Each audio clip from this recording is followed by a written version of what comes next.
बंदी छोड़ सतगुरु रामपाल जी परमेश्वर जी की जय हो।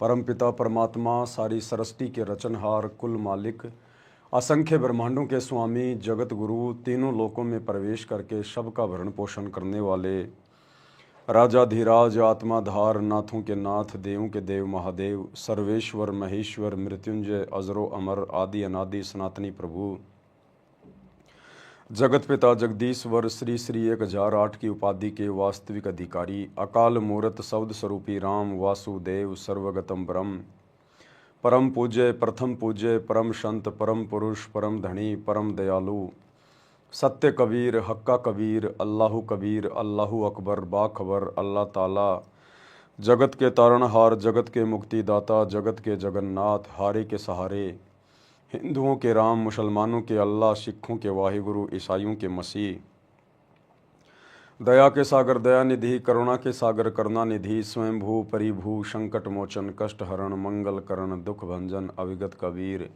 निर्विकार निर्विषम परमात्मा, अलय अलेख सतगुरु, आदि अनादि सतगुरु, असली मर्यादा पुरुषोत्तम, असली राम, असली कृष्ण, असली घनश्याम, असली मुरारी, राजाओं के राजा, महाराजाओं के महाराजा, शहंशाहों के शहंशाह, सम्राटों के सम्राट, भगवानों के भगवान, अल्लाहों के अल्लाह, प्रभुओं के प्रभु, मसीहाओं के मसीह, सच्चे वाहिगुरु, बाबाओं के बाबा, पीरों के पीर, सेठों के सेठ, जगत सेठ, सावड़सा सेठ, सर्वगुण संपन्न, अनंत कोटि कलाओं के स्वामी, अनंत कोटि ब्रह्मांडों के नायक, योगियों में महायोगी, ध्यानियों में महाध्यानी, सिद्धों में परम सिद्ध, ज्ञानियों में तत्व ज्ञानी, ब्रह्म ज्ञानी, महाज्ञानी, परम ज्ञानी, सर्वश्रेष्ठ ज्ञानी, विज्ञानी, युवा कबीर, समरथ कबीर, असंवाद, अमित ओझा, सच्चे रहनुमा, करीम अल्लाह, सुबहान अल्लाह, दुनिया के अंतिम पैगंबर, 8 सितंबर 1951 से गांव धनाना, जिला सोनीपत, हरियाणा, भारतवर्ष की पावन भूमि पे प्रकट रियल कल की भगवान श्री नारायण साकार हरि, श्री बाबा साहेब नूर अनंत परमात्मा, संत शिरोमणि सतगुरु रामपाल जी परमेश्वर जी के चरण कमल में साध संगति से जुड़े हुए देश विदेश से आप और हम सभी सत्सेवक भाई बहनों का अनंत कोटि दंडवत प्रणाम। सत्साई भाई और बहनों, दया परमपिता परमेश्वर जी की, सारी सृष्टि के सर्जनहार सतगुरु रामपाल जी भगवान की, जिनके शुभ आशीर्वाद से, विशेष आशीर्वाद से आप और हम सभी सत्सेवक भाई बहन पूज्य गुरुदेव जी के अमर तत्व ज्ञान को आधार बनाकर अपनी आत्मा के कल्याणार्थ हेतु दृढ़ता के साथ हर प्रकार से मर्यादाओं में रहते हुए ज्ञान को आधार बनाकर गुरु को परमात्मा मानकर निरंतर भक्ति मार्ग पर आगे की ओर बढ़ रहे हैं। भाई और बहनों, दया है पूज्य गुरुदेव भगवान की, जो कि उन्होंने हमें अपने मिशन साध संगति से जोड़ा, हमें अध्यात्म की वो जानकारी करवाई, भक्ति मार्ग के वो गूढ़ रहस्य जो परमेश्वर ने अभी तक उजागर नहीं किए थे, अब धीरे धीरे उजागर हो रहे हैं। सतगुरु रूप में स्वयं कबीर परमात्मा धरती पे प्रकट है और उन्होंने आशीर्वाद देकर हमसे अपनी पहचान करवाई है। तो ये आप और हमारा बहुत बड़ा सौभाग्य है, क्योंकि ये आत्मा अनंत युगों से इस परमेश्वर की शरण में आ रही है, भक्ति कर रही है, लेकिन यूं ही धोखा खा रही है सिर्फ एक बात के कारण कि हम अपने गुरु को परमात्मा नहीं मान पाते। जिस युग में ये परमात्मा आता है, ज्ञान देता है, उपदेश देता है, हम ज्ञान भी सुनते हैं, उपदेश भी लेते हैं, भक्ति भी करते हैं, लेकिन परमात्मा उन्हीं ब्रह्मा विष्णु महेश को या देवी देवताओं को मानते रहते हैं। हम अपने गुरु जी को देवी देवताओं से ऊपर भी नहीं मान पाते। लेकिन ये कलयुग की बिचली पीढ़ी का ही एकमात्र ऐसा समय होता है जो परमेश्वर ने भक्ति युग के नाम से इसको रखा होता है, और इस कलयुग की बिचली पीढ़ी में ही आत्माएं गुरु को परमात्मा के रूप में स्वीकार कर पाती हैं, क्योंकि परमेश्वर हमें हर प्रकार से शिक्षित करते हैं, सर्व धर्मों के सर्व धर्मशास्त्रों से हमें प्रमाण दिखाते हैं, काल की वास्तविक स्थिति से परिचित करवाते हैं, और ये सारी बातें सुनकर समझकर फिर हम मानव शरीरधारी स्त्री पुरुष फिर बुद्धि विवेक का इस्तेमाल करके फिर हम ये निर्णय करते हैं कि ये ज्ञान देने वाला कोई इस लोक का प्राणी नहीं हो सकता। सतगुरु कोई सामान्य व्यक्ति नहीं हो सकता, हमारे जैसा कोई मानुष नहीं हो सकता, माँ के गर्भ से जन्म लेकर आया हुआ कोई प्राणी नहीं हो सकता। इस काल को पूरी तरह से सृष्टि रचना का ज्ञान नहीं है, अक्सर पुरुष को सृष्टि रचना का ज्ञान नहीं है, तो भला इनके लोकों में जितने भी प्राणी हैं इनको कैसे ज्ञान होगा। तो ये कौन है जो एक सामान्य व्यक्ति की भूमिका निभाता हुआ, एक सामान्य संत की भूमिका करता हुआ, और जिसने काल से लेकर अक्षर पुरुष तक के सारे पत्ते खोल दिए, ऊपर के चारों लोकों का सारा भेद खोल दिया, सृष्टि के उत्पत्तिकर्ता के विषय में सब कुछ बता दिया। तो ये स्वयं सृष्टि का उत्पत्तिकर्ता ही है। ये सारी बातें वही बता सकता है जिसने सृष्टि को रचा है।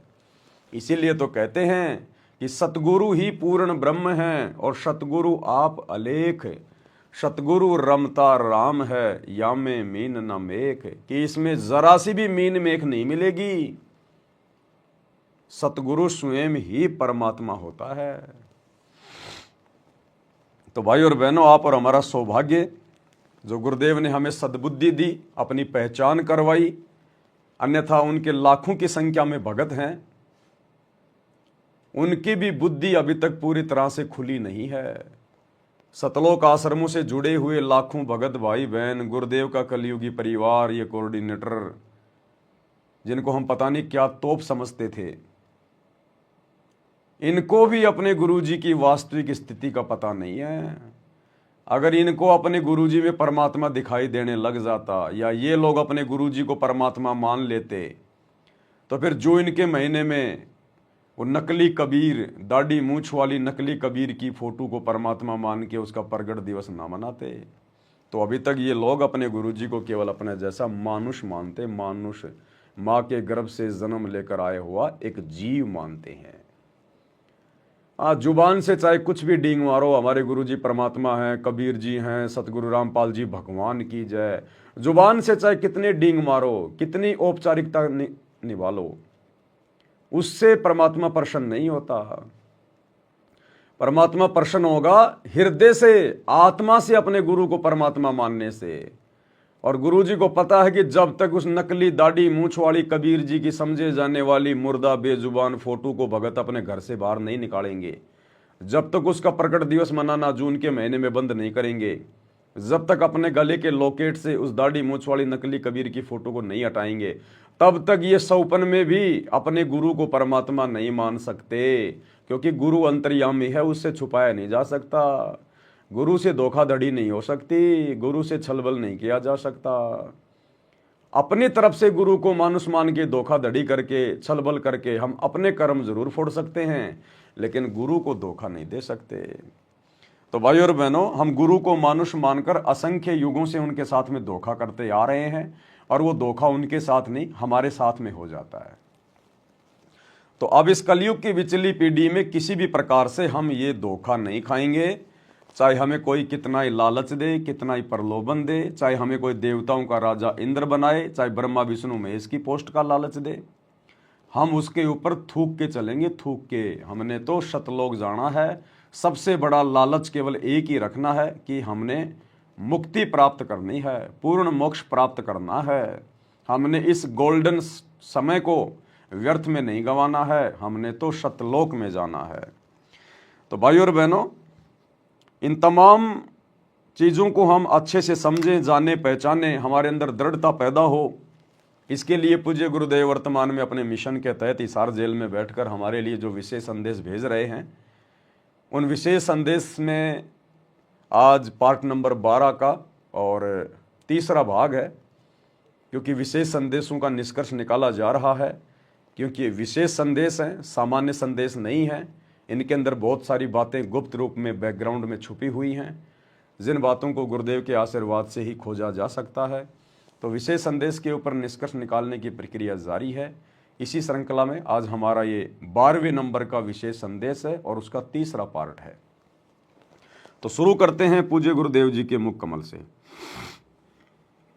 अब क्या बताते हैं, बंदी छोड़ गरीबदास जी महाराज। कि तू लाल था सतलोक का मेरे हंसा भाई, हंस रूप था जब तू आया।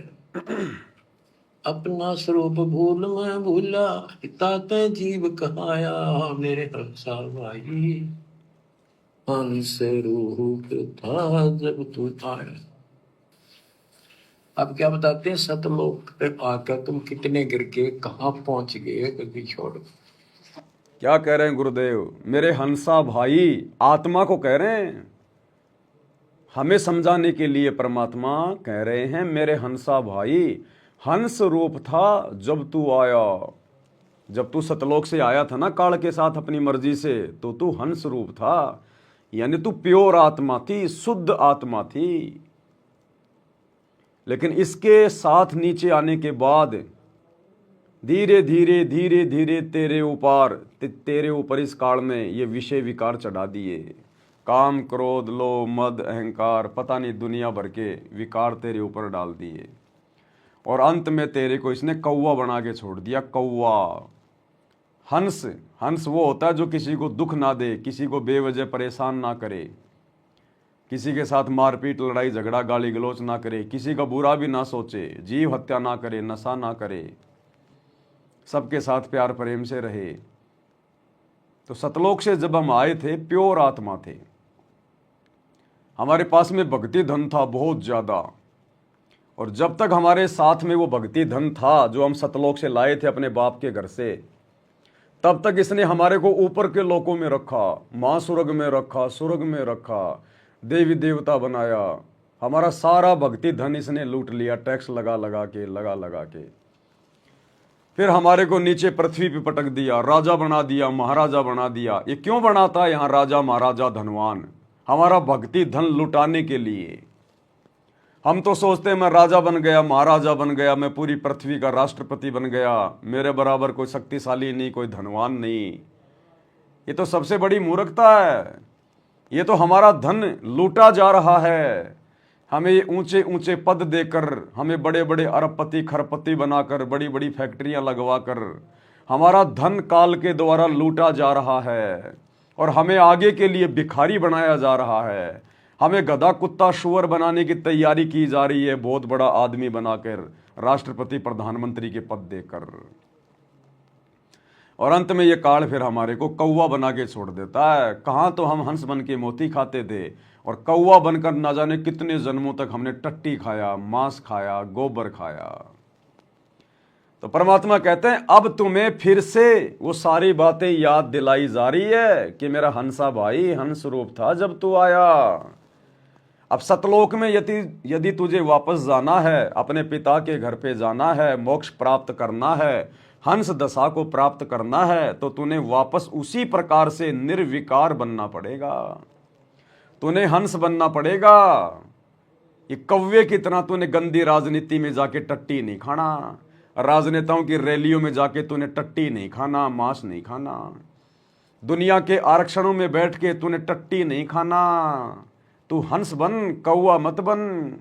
गुंडों की सीबीआई जांच का समर्थन करके, गुंडों की सीबीआई जांच के समर्थन में 5-5 लाख रुपए देके तू हंस दशा से कौवा बन के टट्टी मत खा। अरे अपने लोभ लालच के लिए, अपने धार्मिक धंधे के लिए तू दुनिया के लिए स्टेडियम बनवा के टट्टी मत खा, तू कौवा मत बन। आन उपासना करने वालों के लिए, जो कि परमात्मा के अपराधी हैं, उन काल उपासकों के लिए अयोध्या में जाके तू भंडारा मत लगा, तू टट्टी मत खा, तू हंस बनने की तरफ आगे बढ़े, कौवा मत बन तू।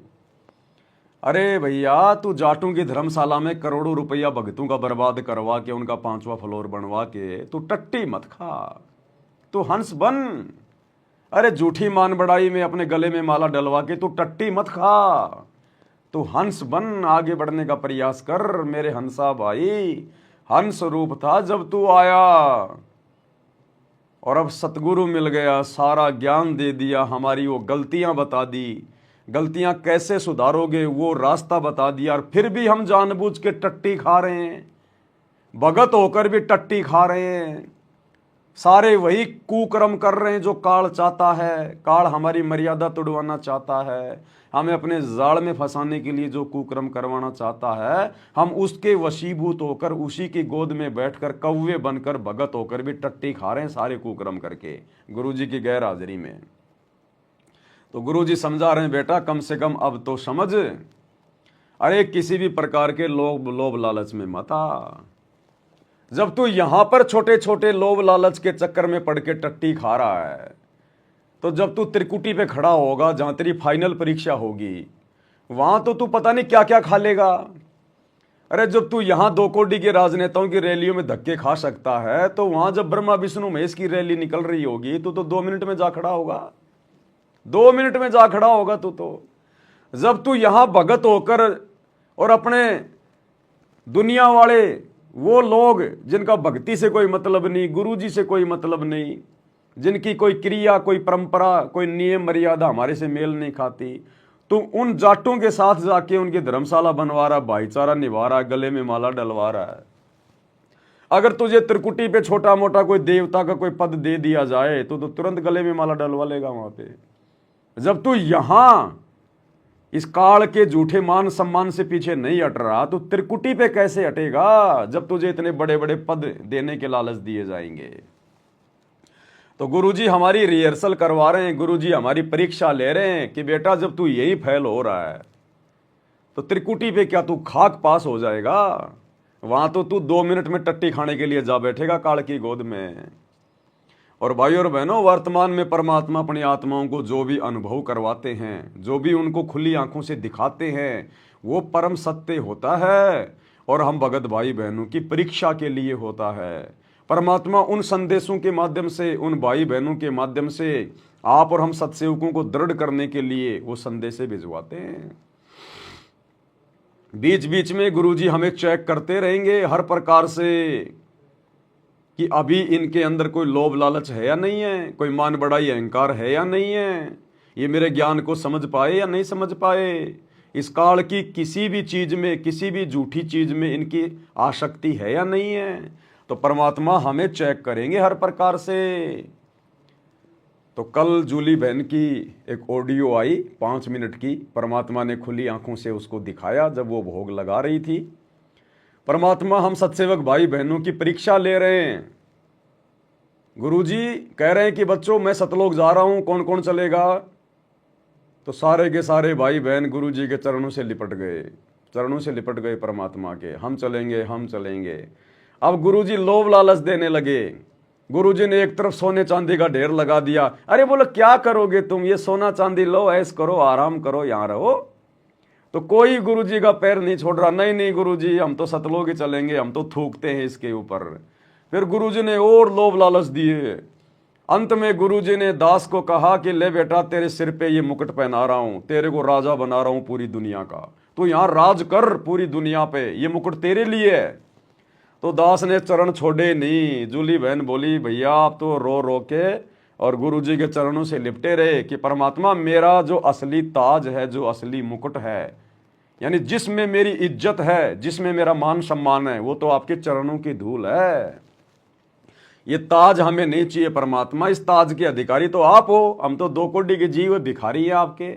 हमें परमात्मा ना सोना चांदी चाहिए, ना हमें ताज चाहिए, ना हमें यहाँ का कोई सुख चाहिए, ना राजा बनना ना महाराजा बनना। और गुरुजी बार बार कह रहे पैर तो छोड़ो, नहीं नहीं नहीं छोड़ेंगे नहीं छोड़ेंगे, क्योंकि हमें पता चल गया कि गुरुजी सतलोक जा रहे हैं, तो हमने तो जाना है सतलोक, भक्ति हम तो सतलोक के लिए कर रहे हैं। तो गुरुजी ने अंत तक परीक्षा ली, हर प्रकार के लोभ लालच दिए अपना पैर छुड़वाने के लिए। पैर छुड़वाना यानी भक्ति छुड़वाना। अगर हम आत्माओं का जरा भी ध्यान संसार की किसी भी झूठी वस्तु में हो गया, लोभ लालच में हम आ गए और भक्ति को हल्के में ले लिया, वो होता है गुरुजी के पैर छोड़ना। यानी गुरुजी ने हमें यह दिखाया, गुरुजी हमें यह बताना चाह रहे हैं इन घटनाओं के माध्यम से कि बच्चों ये काल हर प्रकार से तुम्हारे साथ में छलबल करेगा, यहां भी करेगा और जब त्रिकुटी पे जाओगे वहां तो करेगा ही करेगा। तुम्हें लोभ लालच दिए जाएंगे, तुम्हें सुनहरे सुनहरे ऑफर दिए जाएंगे, एक के साथ में 3 फ्री। तुमने क्या करना है उस समय? तो वो रिहर्सल गुरुजी हमारी आज पहले करवा रहे हैं। तो जब ये ऑडियो हम भाई बहन सुनेंगे तो सब तक ये संदेशा जाएगा कि हमने अंत में क्या करना है। हमारा तो टारगेट ही सतलोक जाना है। ये सोना चांदी घर मकान गाड़ी कोठियाँ ये बनाना थोड़ी है। ये मान बढ़ाई प्राप्त करना, राजा महाराजा बनना, राष्ट्रपति बनना, पूरी दुनिया का प्रधानमंत्री बनना, ये हमारा सपना थोड़ी है। तो इस 5 मिनट की ऑडियो के माध्यम से परमेश्वर ने सर्व सतसेवक समाज को ये संदेशा दिया है कि जब तक इस शरीर में हो किसी भी लोभ लालच में नहीं आना, और अंतिम श्वास तक अपने गुरु जी के चरणों में इसी प्रकार से दृढ़ होके लगे रहना। और जब त्रिकुटी पे जाओगे तो वहां ये काल ना जाने क्या क्या प्रलोभन देगा, क्या क्या लोभ देगा, क्या क्या सवारत दिखाएगा। तो आपने केवल अपने गुरु जी के चरणों से ही लिपटे रहना है। केवल मोक्ष प्राप्ति के लिए ही आपने हर प्रकार से प्रयत्न करना है। तो छोटी सी ऑडियो है जो हमें शिक्षा दे रही है, हमने सुनना चाहिए ध्यान से। बंदी छोड़ सतगुरु रामपाल जी भगवान जी की जय हो। जय हो बंदी छोड़ की लौट कोने और की। सत्ताई भाई जी दासी अभी परमात्मा जी को छोटी भोग आरती के साथ में भोग लगा रही थी, तो मालिक जी ने दर्शन दिए, परमात्मा जी ने दिखाया है। परमात्मा जी बैठे हैं बेड पे, आप जी के घर पर बेड पर बैठे हैं, और आप जी नीचे उनके चरणों में बैठे हो, और उनके चरण एक चरण को पकड़ के आप खूब रो रहे हो, मतलब बहुत जोर जोर से रो रहे हो, उनके चरणों को छोड़ नहीं रहे हो। एक बार आपने एक वीडियो बनाया था जिस समय आपने कहा था कि हमने कहा था कि अगर हमारे गुरु जी को नहीं छोड़ा जाएगा, उसके ऊपर कोई आपने वीडियो बनाया था कि हम अपने परिवार के साथ में जान दे देंगे। तो परमात्मा ने सपने में आकर के कहा था सामने प्रकट होकर के कि बच्चा हमने तुम्हें भक्ति के लिए जीवन दिया है, खत्म करने के लिए। ऐसी उसी तरह से उसमें आप हो रहे हो, इसी तरह से आप खूब रो रहे हो। परमात्मा जी चरण पकड़ो, जैसे आप कहते हो नहीं हो कि जैसे परमात्मा जी कहीं जा रहे हो ना तो हमें चरण पकड़ लेने, छोड़ने नहीं है तो ये घटना क्या थी कि गुरु जी सतलोक जा रहे थे। अब सतलोक है तो हमने जाना। अब गुरु जी हमारी परीक्षा ले रहे थे कि इनकी देखता हूँ मेरी कि भाई इनकी आस्था कितनी है, इनके अंदर भैया दृढ़ता कितनी है। ये खाली फॉर्मेलिटी कर रहे हैं, मुझे वैसे ही भगवान मान रहे हैं, या फिर इनमें वास्तव में सतलोक जाने की वो तड़प भी है, मुझे वास्तव में परमात्मा मानते कि नहीं मानते। तो गुरु जी ने कहा भैया मैं सतलोक जा रहा हूँ, चलना है क्या? तो दास चरणों के लिपट गया तुरंत उसी समय। अब गुरु जी छुड़ाने का प्रयास कर रहे हैं, परीक्षा ले रहे हैं कि देखा देखी में अपने आप को सतसेवक कह रहे हैं, देखा देखी में मोह माया से दूर होने का ढोंग कर रहे हैं, नाटक कर रहे हैं विषय विकारों से दूर होने का, या फिर इनकी वास्तव में सतलोक जाने की कोई जो है वो कशक भी है। तो गुरु जी ने लोभ लालच देने शुरू कर दिए, सोने चांदी कार, महल car, कोठियों car, Raj Tilak car, ये लोभ लालच देने शुरू कर दिए गुरु जी ने। लेकिन दास ने तो चरण छोड़े ही नहीं। क्या कहा? खूब हंस रहे हैं, बेटा छोड़ो छोड़ो, तुम आप जी नहीं छोड़ रहे हो, कस के पकड़े हो एक चरण को, खूब रो रहे हो, खूब जोर जोर से रो रहे हो, खूब आंसू ही बंद नहीं हो रहे आप जी के हैं, आप खूब रो रहे हो। फिर परमात्मा कह रहे बेटा क्यों चरण पकड़े हो? तो आप जी कह रहे हो दाता आपको छोड़ के जाने नहीं दूंगा, दास को साथ में लेके चलना। परमात्मा जी हंस रहे हैं, कह रहे बेटा अगर छोड़ के जाना होता तुम आपके साथ क्यों रहते? 8 साल से आपके साथ में आप कोई भी भाई बहनों को पैर का नाखून उतरा, आपको कोई कष्ट हुआ? नहीं ना। जैसे सूर्य आसमान में रहता है और सब जगह उसकी ऊर्जा होती है, इसी तरह तुम्हारा गुरु कहीं भी हो तुम्हारे साथ में, क्योंकि तुमने महसूस किया है, अपने गुरु को जाना है, उनकी महिमा को समझा, उनकी शक्ति को समझा, उनको समझा कि वो कौन शक्ति है। कबीर जी स्वयं सतगुरु रामपाल जी भगवान जी के रूप में प्रकट हैं। तो हम आपको छोड़कर क्यों जाएंगे? पर आप चरण नहीं छोड़ रहे हो, खूब खूब रो रहे हो, बिल्कुल भी चरण नहीं छोड़ रहे हो। परमात्मा खूब खींच रहे हैं अपने चरण को, फिर भी आप नहीं छोड़ रहे हो। फिर परमात्मा ने जी ने दिखाया, एक तरफ आपके लिए बहुत सोना चांदी एकदम से निरा सारा सामान है, माया एकदम इकट्ठी कर दी, और एक साइड में आपके लिए 56 प्रकार के भोजन रख दिए हैं। परमात्मा कह रहे बताओ इनमें से क्या चीज मंजूर है? आप जो चीज चाहिए आप ले सकते हो। आप जी कह रहे दास को आपकी चरणों की धूल चाहिए, आपके चरणों को धो धो करके दास पीता रहेगा। हमारे लिए 56 प्रकार का भोजन आपकी चरणों की धूल है, इसी को चाटते रहेंगे, हमारे लिए ये हमें माया नहीं चाहिए दाता, हम इस पे थूकते हैं। परमात्मा ने 3 बार कहा ले लो, आप जी ने मना कर दिया नहीं मालिक क्षमा करना, आपकी हर बात दास मानेगा पर यह बात आपकी दास बिल्कुल नहीं मानेगा। और फिर आपने वो ना तो मतलब 56 प्रकार के भोजन में हाथ लगाया, ना ही अपने माया में हाथ लगाया। परमात्मा कह रहे चलो ठीक है, और भी सब भाई बहन बैठे हैं इसी तरह से, वो भी कर रहे हैं जैसे आप कर रहे हो। फिर परमात्मा ने कहा चलो ठीक है, आप हमसे कितना प्यार करते, कितना प्रेम करते, हमारे लिए अपना अपना दिल निकालो। अब परमात्मा ने देखा भैया ये सत्सेवक माया में तो नहीं उलझ रहे, सोने चांदी हीरे मोती 56 प्रकार के भोजन इनको मैंने कह दिया कि ले लो जी भर के, जितना लेना उतना ले लो, कोई दिक्कत नहीं, तुम्हारे लिए है। तो किसी ने भी हाँ नहीं भरी, सब गुरुजी के चरणों से लिपटे हुए कि नहीं गुरुजी हम तो आपके चरणों में रहेंगे, आपके चरणों की धूल ही हमारे लिए 56 प्रकार का भोजन है, दुनिया का सारा सुख है। तो फिर गुरुजी ने आगे क्या कहा कि देखता हूं देखे तुम मेरे लिए कितना क्या करते हो। बोला मुझे सब अपना अपना दिल निकाल के दो, दिल निकाल के। अब देखो हमारी ये परीक्षा होती है भाई और बहनों, अब हमने अपने दिल में तो गुरुजी को बैठा रखा है भाई, घटी हिम गंगा घटी हिम जमुना घटी हिम जगदीश सतगुरु तारेंगे, तो हमारे दिल में तो गुरुजी विराजमान है। अब दिल को हम कैसे निकाल के दे दें, दिल को हम कैसे काट दें, हम अपने गुरुजी को तो नहीं काट सकते ना भाई। जैसे गुरुजी किसी सिंहासन पे बैठे हैं और गुरुजी कहें कि देखता हूं तुम मुझे कितना मेरी आज्ञा का पालन करते हो, इस सिंहासन को काटो, तो जब तक गुरुजी सिंहासन पे बैठे हैं हम कैसे उस पर तलवार मार सकते हैं। तो गुरुजी तो हमारे दिल में बैठे हैं भाई, तो हम कैसे अपने दिल को निकाल के दे दें। तो दिल निकालने के लिए दास ने मना कर दिया और चक्कू लेके और अपनी छाती फाड़ दी कि परमात्मा बाकी देख लो, आप ही बसे हो, सारा सब कुछ आपका ही है। और सभी भगत भाइयों बहनों ने ऐसे चक्कू निकाल के अपना अपना सीना फाड़ दिया कि परमात्मा दिल में तो आप बैठे हो, नहीं होते तो ये अभी निकाल के दे देते आपको। और कहीं ये ना हो कि भाई हम कोई मतलब डर रहे हैं, तो हमने साइड से चक्कू से अपना सीना चीर दिया जैसे हनुमान जी ने चीरा था वैसे, और उसके अंदर देखा तो सतगुरु रामपाल जी भगवान बैठे हुए हैं, परमात्मा सबको दिखा रहे हैं अपनी मूर्ति।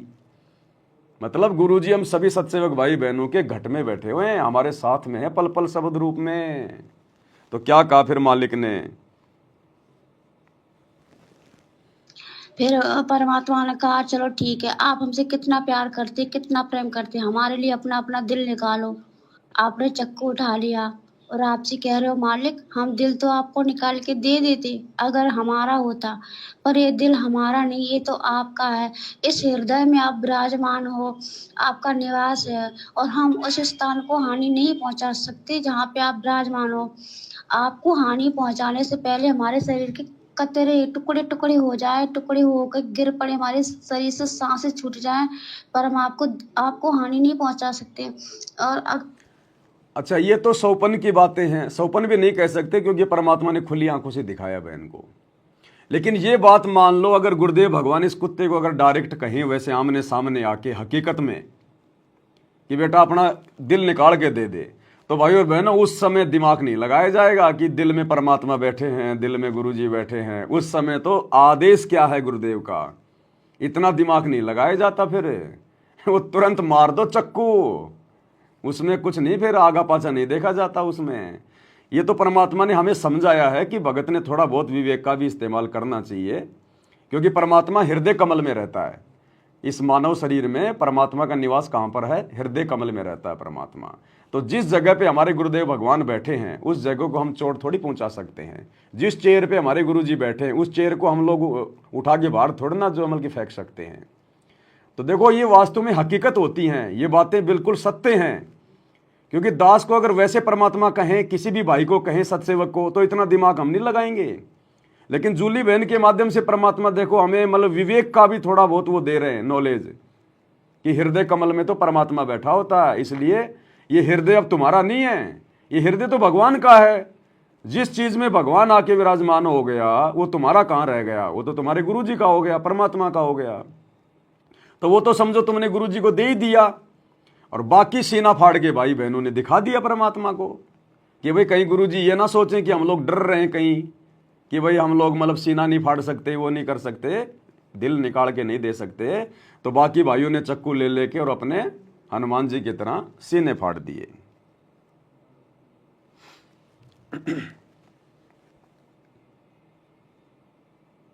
अगर हमारा होता, पर ये दिल हमारा नहीं, ये तो आपका है।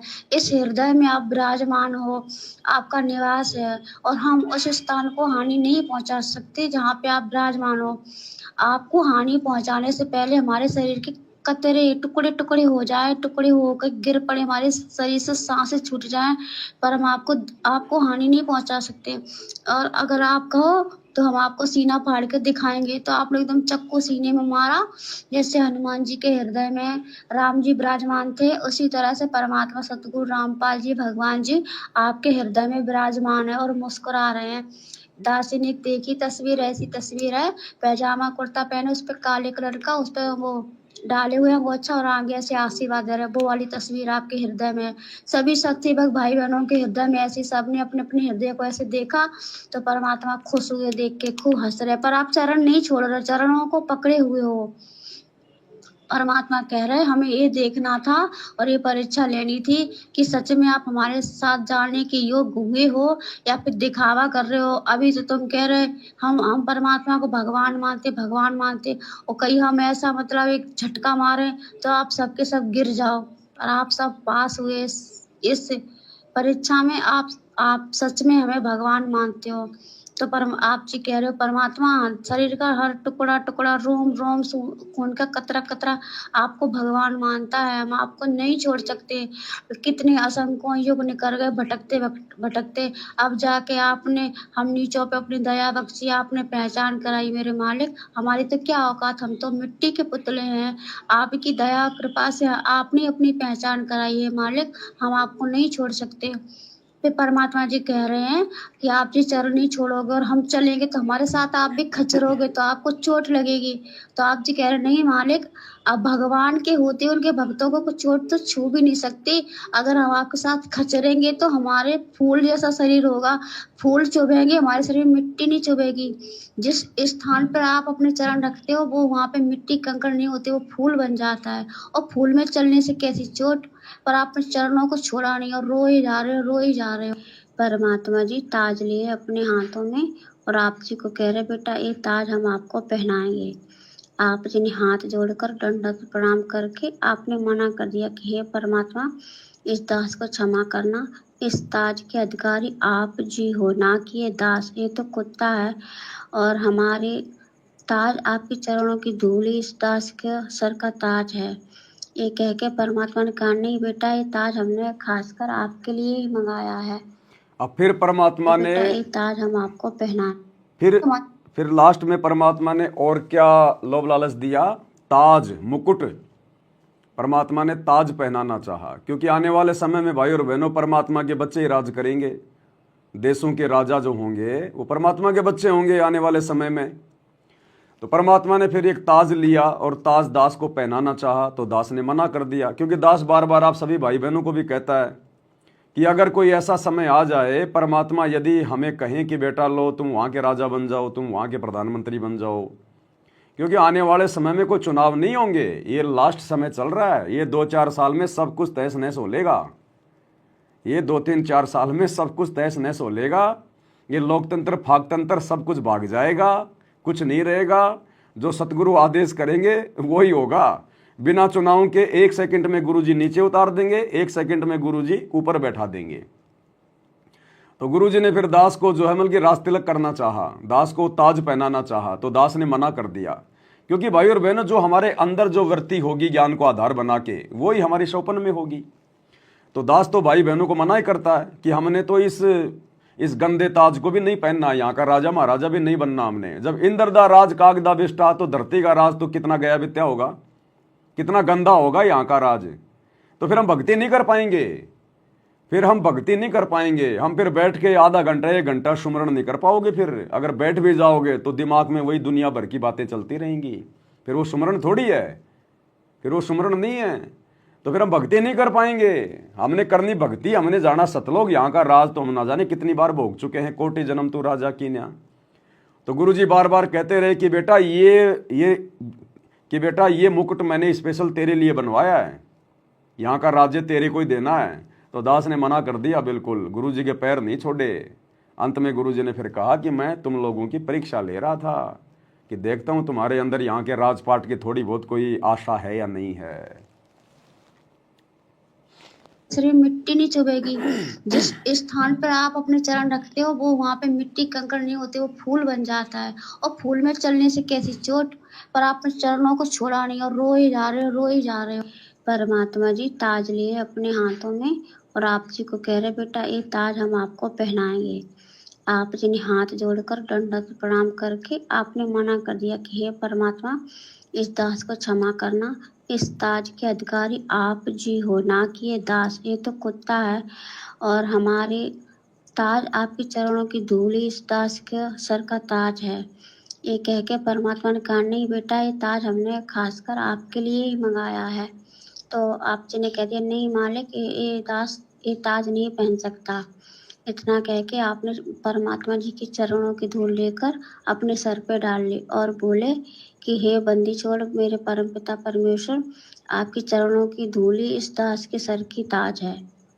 फिर परमात्मा इस बात से खूब खुश हुए और आपको सीने से लगा लिया। बस इतना ही परमात्मा ने दिखाया था। बंदी छोड़ सतगुरु रामपाल जी भगवान जी की जय हो। तो कहने का मतलब भाई और बहनों, हम सतलोक से हंस बन के आए थे और जब तक हम यहाँ सतगुरु की भक्ति करके मर्यादाओं में रह के अपने आचार विचार व्यवहार को ठीक करके विषय विकारों से दूर हट के जब तक हम पुनः हंस दशा में नहीं आएंगे, हंस नहीं बनेंगे, सच्चे भगत नहीं बनेंगे, तब तक हम वापस सतलोक जाने के अधिकारी नहीं बन सकते।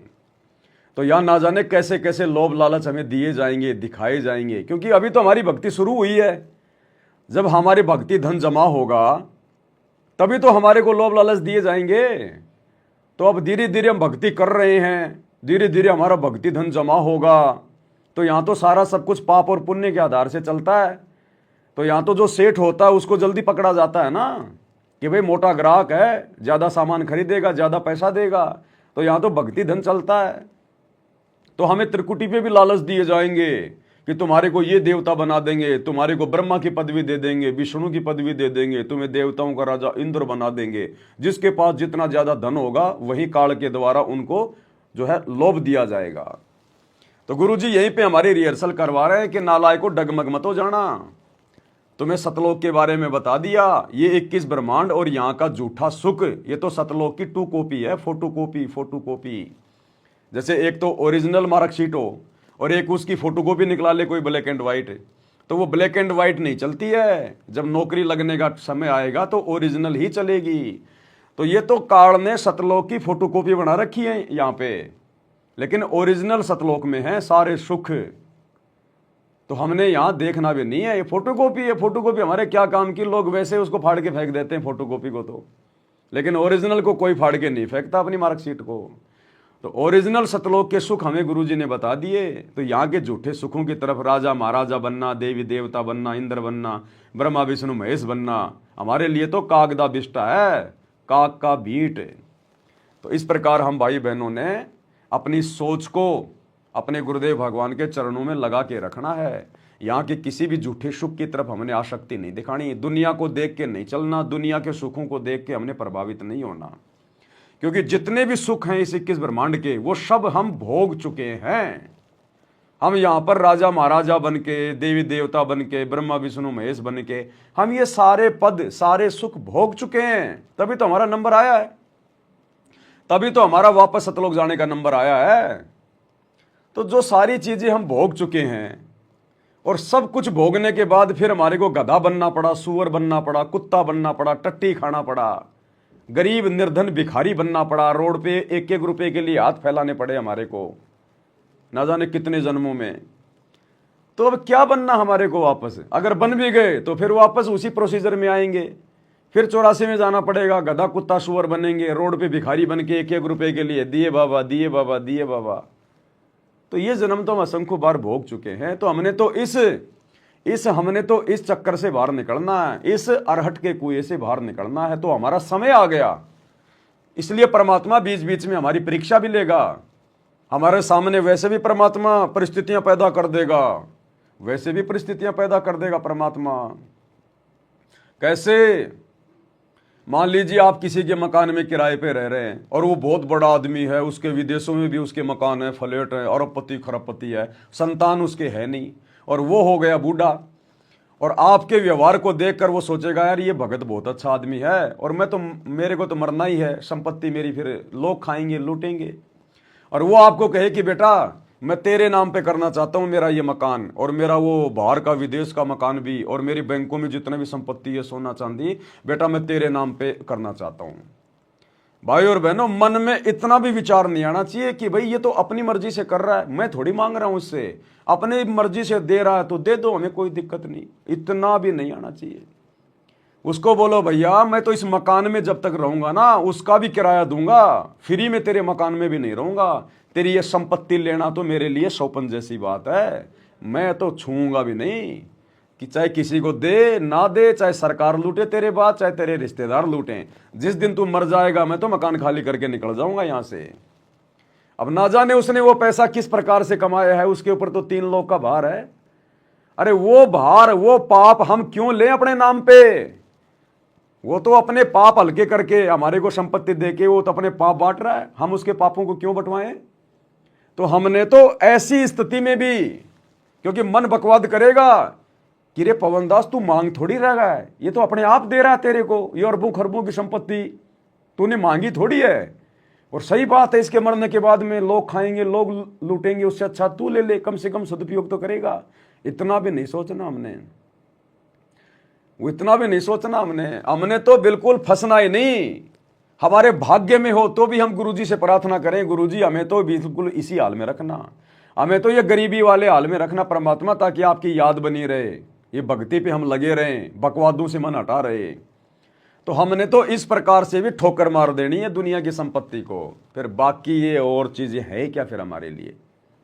हमारा केवल एक ही टारगेट, केवल एक ही मकसद, क्योंकि ये दुनिया पूरी तरह से उलझन में उलझी हुई है।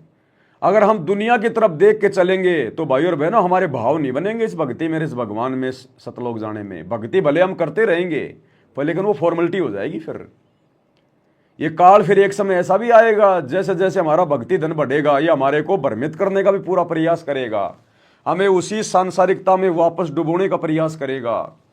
आज आपके रिश्तेदार जो आपसे नाराज होते हैं, आपको पता नहीं क्या समझ रहे हैं, ठग है, लुटेरा है, झूठा है, बाबा के चक्कर में पड़ गया, मेंटल हो गया, मूर्ख हो गया। कल को जब हमारी भक्ति बढ़ेगी, परमात्मा हमें सर्व सुख देगा यहाँ के, उसके बाद वो रिश्तेदार भी तुम्हारे पास आना शुरू हो जाएंगे, तुम्हें बहुत बड़ा भगत कहेंगे, तुम्हारी बड़ी इज्जत करेंगे। हमने उन रिश्तेदारों की पतलून में नहीं घुसना, फिर हमने हमारे टारगेट को नहीं भूलना। हमारा टारगेट मोक्ष प्राप्ति है, मान बढ़ाई प्राप्त करना नहीं है। वो रिश्तेदार चाहे आओ चाहे जाओ, चाहे जो मर्जी, चाहे मान बढ़ाई करो चाहे जो मर्जी करो, हमने ध्यान नहीं देना उस तरफ बिल्कुल भी। हमने हमारे पिछले दिनों को याद करके, गधे कुत्ते सुअर वाले जन्मों को याद करके, 84 लाख योनियों के कष्टों को याद करके, नरक कुंड को याद करके जो असंख्य बार भोग चुके हैं, तपस्शिला असंख्य बार भोग चुके हैं, इन सब चीजों को याद करके हमारा टारगेट सतलोक होना चाहिए। तो काल हमें फंसाने का भी प्रयास करेगा, हमें यहां सुख भी होंगे आने वाले समय में। ये ना सोचो कि आज हम दुखी है तो ऐसे ही हम दुखी रहेंगे, नहीं। ये परमात्मा जैसे जैसे हमें ज्ञान देगा हमें सुख भी देगा परमात्मा, क्योंकि ये भक्ति परमात्मा अपने हिसाब से करवाएगा। नादान बच्चे को धन नहीं दिया जाता, पैसा नहीं दिया जाता। माता पिता घर से बाहर जा रहे होते हैं तो अपने समझदार बच्चे को घर की चाबी दे के जाते हैं, उस 2 साल के नादान बच्चे के हाथ में चाबी दे के नहीं जाते। तो जैसे जैसे हमें ज्ञान होगा माया के गुणों का, अवगुणों का, कि कहाँ ये माया मुझे धोखा देगी, कहाँ मैं इसका सदुपयोग कर सकता हूँ, उसी हिसाब से गुरुजी धीरे धीरे हमें सुख भी देगा। यहाँ के राजा को इतने सुख नहीं होंगे जो आने वाले समय में सतगुरु रामपाल जी के भक्तों को होंगे। तो हमने उन सुखों में फंसना नहीं है, उलझना नहीं है। हमारा टारगेट केवल मोक्ष होना चाहिए, केवल मोक्ष। हमें सब कुछ याद होना चाहिए। गुरुजी का प्रयत्न हमारे को पल पल आंखों के सामने होना चाहिए कि मेरे गुरुजी का मिशन क्या है। 10 साल से मेरे गुरुजी जेल में क्यों बैठे रहे, मेरे लिए गुरुजी पुलिस वालों की गाड़ियां क्यों खाई, उनके डंडे क्यों खाए गुरुजी ने। 10 साल से मेरे भगवान 10/12 की उस कोटड़ी में क्यों बैठे रहे, नीचे फर्श पे क्यों सोते रहे। हमने अपने गुरुजी के प्रयासों को, उनके संघर्ष को हमेशा ध्यान रखना है। चाहे गुरुजी अपने बच्चों को राजा बना दे, चाहे गुरुजी सोने के पलंग पे सुलाए अपने बच्चों को, लेकिन हमने अपने गुरुजी के संघर्ष को, उनके उन पुराने दिनों को, जो उन्होंने कष्ट उठाए, 21 महीने रोहतक की जेल में गुरुजी के छाती के बाल तक जो है मतलब उखाड़ लिए गए थे रिमांड के दौरान। पूरी जेल में गुरुजी से झाड़ू लगवाई जाती थी रोहतक जेल में। आज हिसार जेल में गुरुजी को कैदी नंबर 105 का वो दे के बिल्ला और गुरुजी से पौधों में पानी डलवाया जाता है। आज गुरुजी बागवानी का काम कर रहे हैं हिसार जेल में, क्योंकि जो कैदी होता है जिसको सजा हो जाती है फिर उसको काम करना पड़ता है। प्रशासन ये नहीं देखता ये संत रामपाल जी हैं या कोई बहुत बड़े कोई नेता हैं। तो गुरुजी को वहां पर पेड़ पौधों में पानी देने का, उनको खोदने का, उनमें खाद देने का काम दिया गया है। गुरुजी वहां पर पौधों में पानी डालते हैं, उनके अंदर मिट्टी लेके खुरपार उनसे वो करते हैं गुरुजी वहां पर। तो हमने अपने गुरुजी के वर्तमान के संघर्ष को ध्यान में रखना है, जो दुख परमात्मा हमारे लिए उठा रहे हैं। हम भले कुछ भी बन जाएं, कितना सुख हो जाए, अपने गुरुजी के इन दिनों को हमने भूलना नहीं है, और साथ में उन दुखों को जो हमने असंख्य बार 84 लाख योनियों में भोगे हैं। तब जाके हमारा दिमाग सेंटर में रहेगा, नहीं तो ये मन बकवाद करेगा। इसीलिए तो गुरुजी कहते हैं सुख के माथे पत्थर पड़ो जो नाम हृदय से जाए, और बलिहारी उस दुख के ऊपर जो पल पल नाम रटाए। तब जाकर हम सफल हो पाएंगे। ऐसे जाटों के साथ में यारी करना, रिश्तेदारी करना, उनकी धर्मशाला बनवाना, उनकी पतलूल में जाके बैठ जाना, उनसे माला डलवाना, खुशी जाहिर करना, उनके साथ बैठ के भंडारा करना, राजनेताओं की रैलियों में धक्के खाना, राजनेताओं के साथ में घूमना, फोटो खिंचवाना, ये तो काल का षड्यंत्र है, काल का जाल है। हमें परमात्मा ने भगत बनाया है, हमने भगत ही बन के रहना है, बकवादों में पैर नहीं देना हमने। हमारा टारगेट सतलोक है। काल के झूठे सुख प्राप्त करके हमने अपने टारगेट को नहीं भूलना, नहीं तो फिर वही समस्या हमारे सामने आ जाएंगी फिर। तो क्या कहते हैं गुरुदेव, मेरा हंसा भाई हंस रूप था जब तू आया। गरीब लाल से हीरा भया, हीरे से भया मोत, मोती से शीशा भया जब बिसरा जातर भूत। कि वहां तुम लाल था, हंस था, भक्ति से परिपूर्ण, शक्ति से युक्त थे तुम, और यहाँ आकर मोती हो गए, यानी से छोटी कीमत में आ गए, देवता बनकर बैठ गए, अपने कर्म फोड़ दिए। मोती से शीशा भया, यानी कति कमजोर हो गए तुम, जीव बनकर बैठ गए तुम, बिसरे गजात और गोत का अर्थ है तुम परमात्मा, पूर्ण परमात्मा को भूल चुके हो। और यहाँ 24 घंटे कोई जीव सुखी नहीं। गरीब घट में शोक सिलसिला, सूतक बड़ा अंधेरे, ये तुम गिनती के दिए फेर सके तो फेरे। परमात्मा कहते तुम भक्ति करोगे कैसे, इतनी टेंशन कर रखी तुम्हारे दिमाग में, फिर भी ये कहे भक्ति करो, मैं नाम देता हूँ, ये भक्ति करो, धीरे धीरे तुम्हारे सारे ये कष्ट भी मिटेंगे। और इनके अंदर शुरुआत होती है दुख से, शुरू करते हैं इन दुख में। क्या कह रहे हैं गुरुदेव, हम इस भक्ति की शुरुआत दुखों से करते हैं, इन दुखों में भक्ति होगी, सुख में तो बकवाद आएंगी, फिर बकवाद। तो गुरुजी कहते हैं भक्ति की शुरुआत हम दुखों से करते हैं। जो भाई बहन इस भक्ति पर आकर भी अगर थोड़े बहुत अपने आप को दुखी मान रहे हैं, ये उनका सौभाग्य है कि परमात्मा उनको भगत बनाना चाह रहा है। इस भक्ति की शुरुआत दुखों से होती है, और जब आपको ज्ञान हो जाएगा, अपना टारगेट समझ में आ जाएगा, गुरुजी की वास्तविक परमात्मा वाली स्थिति समझ में आ जाएगी, उसके बाद ये परमात्मा हमें सुख भी देगा। ये तो जगत सेठ है, ये भला अपने बच्चों को कैसे गरीब देख सकता है। ये तो तैयार बैठा कि अभी मैं इनको सेठ बना दूं, राजा बना दूं मेरे बच्चों को, लेकिन हम उस योग्य नहीं हैं, हम उस योग्य नहीं हैं।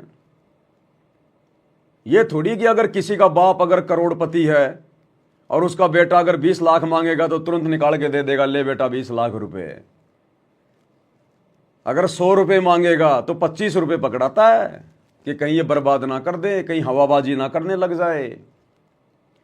तो जैसे जैसे हमें भक्ति का ज्ञान होता चला जाएगा, हमें काललोक के कष्टों का ज्ञान होगा, अपने टारगेट का पता चलेगा। जब हमारी सुरती भक्ति के प्रति होगी, हमारी वो तड़प लगेगी, हमें चिंता होने लगेगी, ज्ञान होगा, तब ये परमात्मा धीरे धीरे हमें सुखी करेगा। ये ना सोचना अपनी वर्तमान स्थिति को देखकर कि मैं तो इतना गरीब आदमी हूं, ना कोई काम धंधा है, ना कोई जमीन है, ना खुद का मकान है, परमात्मा देंगे कहां से। क्या सम्मन ने कभी सोचा था सम्मन के जैसा गरीब आदमी उस शहर में कोई दूसरा नहीं था? क्या सम्मन ने कभी सोचा था कि तू इसी जन्म में और इस दिल्ली शहर का 1 नंबर का तू सेठ बन जाएगा? परमात्मा ने उस सम्मन को, जो सपने में भी नहीं सोच सकता था, जो सुबह खा लिया तो शाम का नहीं पता था, उसी सम्मन को उसी जन्म में दिल्ली का 1 नंबर का सेठ बना दिया परमात्मा ने। तो भाई और बहनों, ये परमात्मा है, ये जब देगा तो छप्पर फाड़ के देगा। लेकिन हमने लेने की उम्मीद नहीं करनी, हमने इच्छा नहीं करनी कि गुरुजी मुझे कब धनी बनाएंगे, गुरुजी मुझे कब पैसा देंगे, गुरुजी मुझे कब सुखी करेंगे। अगर हम ऐसा भी सोचेंगे तो भी हमारी कमजोरी है, इसका मतलब अभी हमें ज्ञान नहीं है। हमने केवल गुरुजी के प्रति समर्पित रहना है, मर्यादाओं में रह के भक्ति करना है। जो काम धंधा गुरुजी ने दे रखा, नेक नीति ईमानदारी से करना है, बस। आगे देना ना देना, देने में हमारा भला है या ना देने में हमारा भला है, ये गुरुजी को पता है। तो हमने ना मन में कोई दोष देखना, ना हमने कोई इच्छा जाहिर करनी कि गुरुजी मुझे पैसा दे, मुझे धनी बनाए। ये तो इनकी मर्जी है, ये तो इनकी मर्जी है। सम्मन ने कोई मांगा थोड़ी था परमात्मा से कि परमात्मा मुझे सेठ बना दे।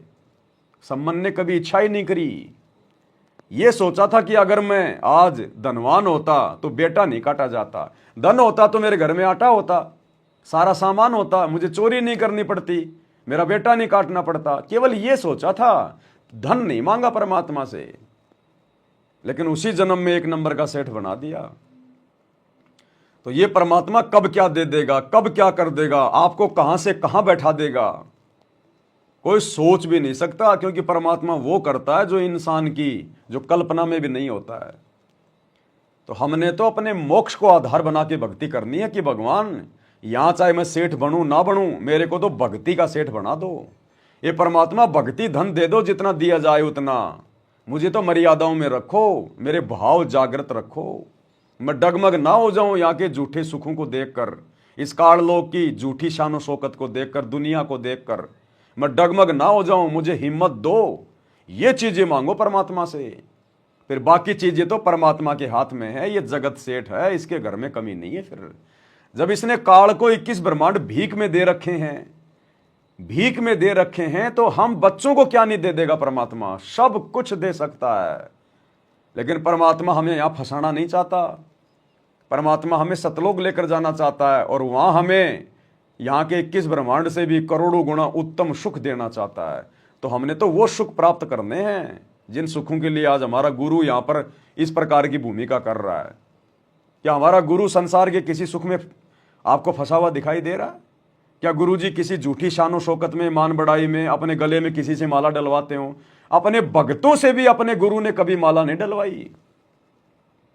और यहां गुरुजी के दोनों लड़के जाट समाज से गले में माला डलवा रहे हैं, तो कहां सतलोक जाएंगे?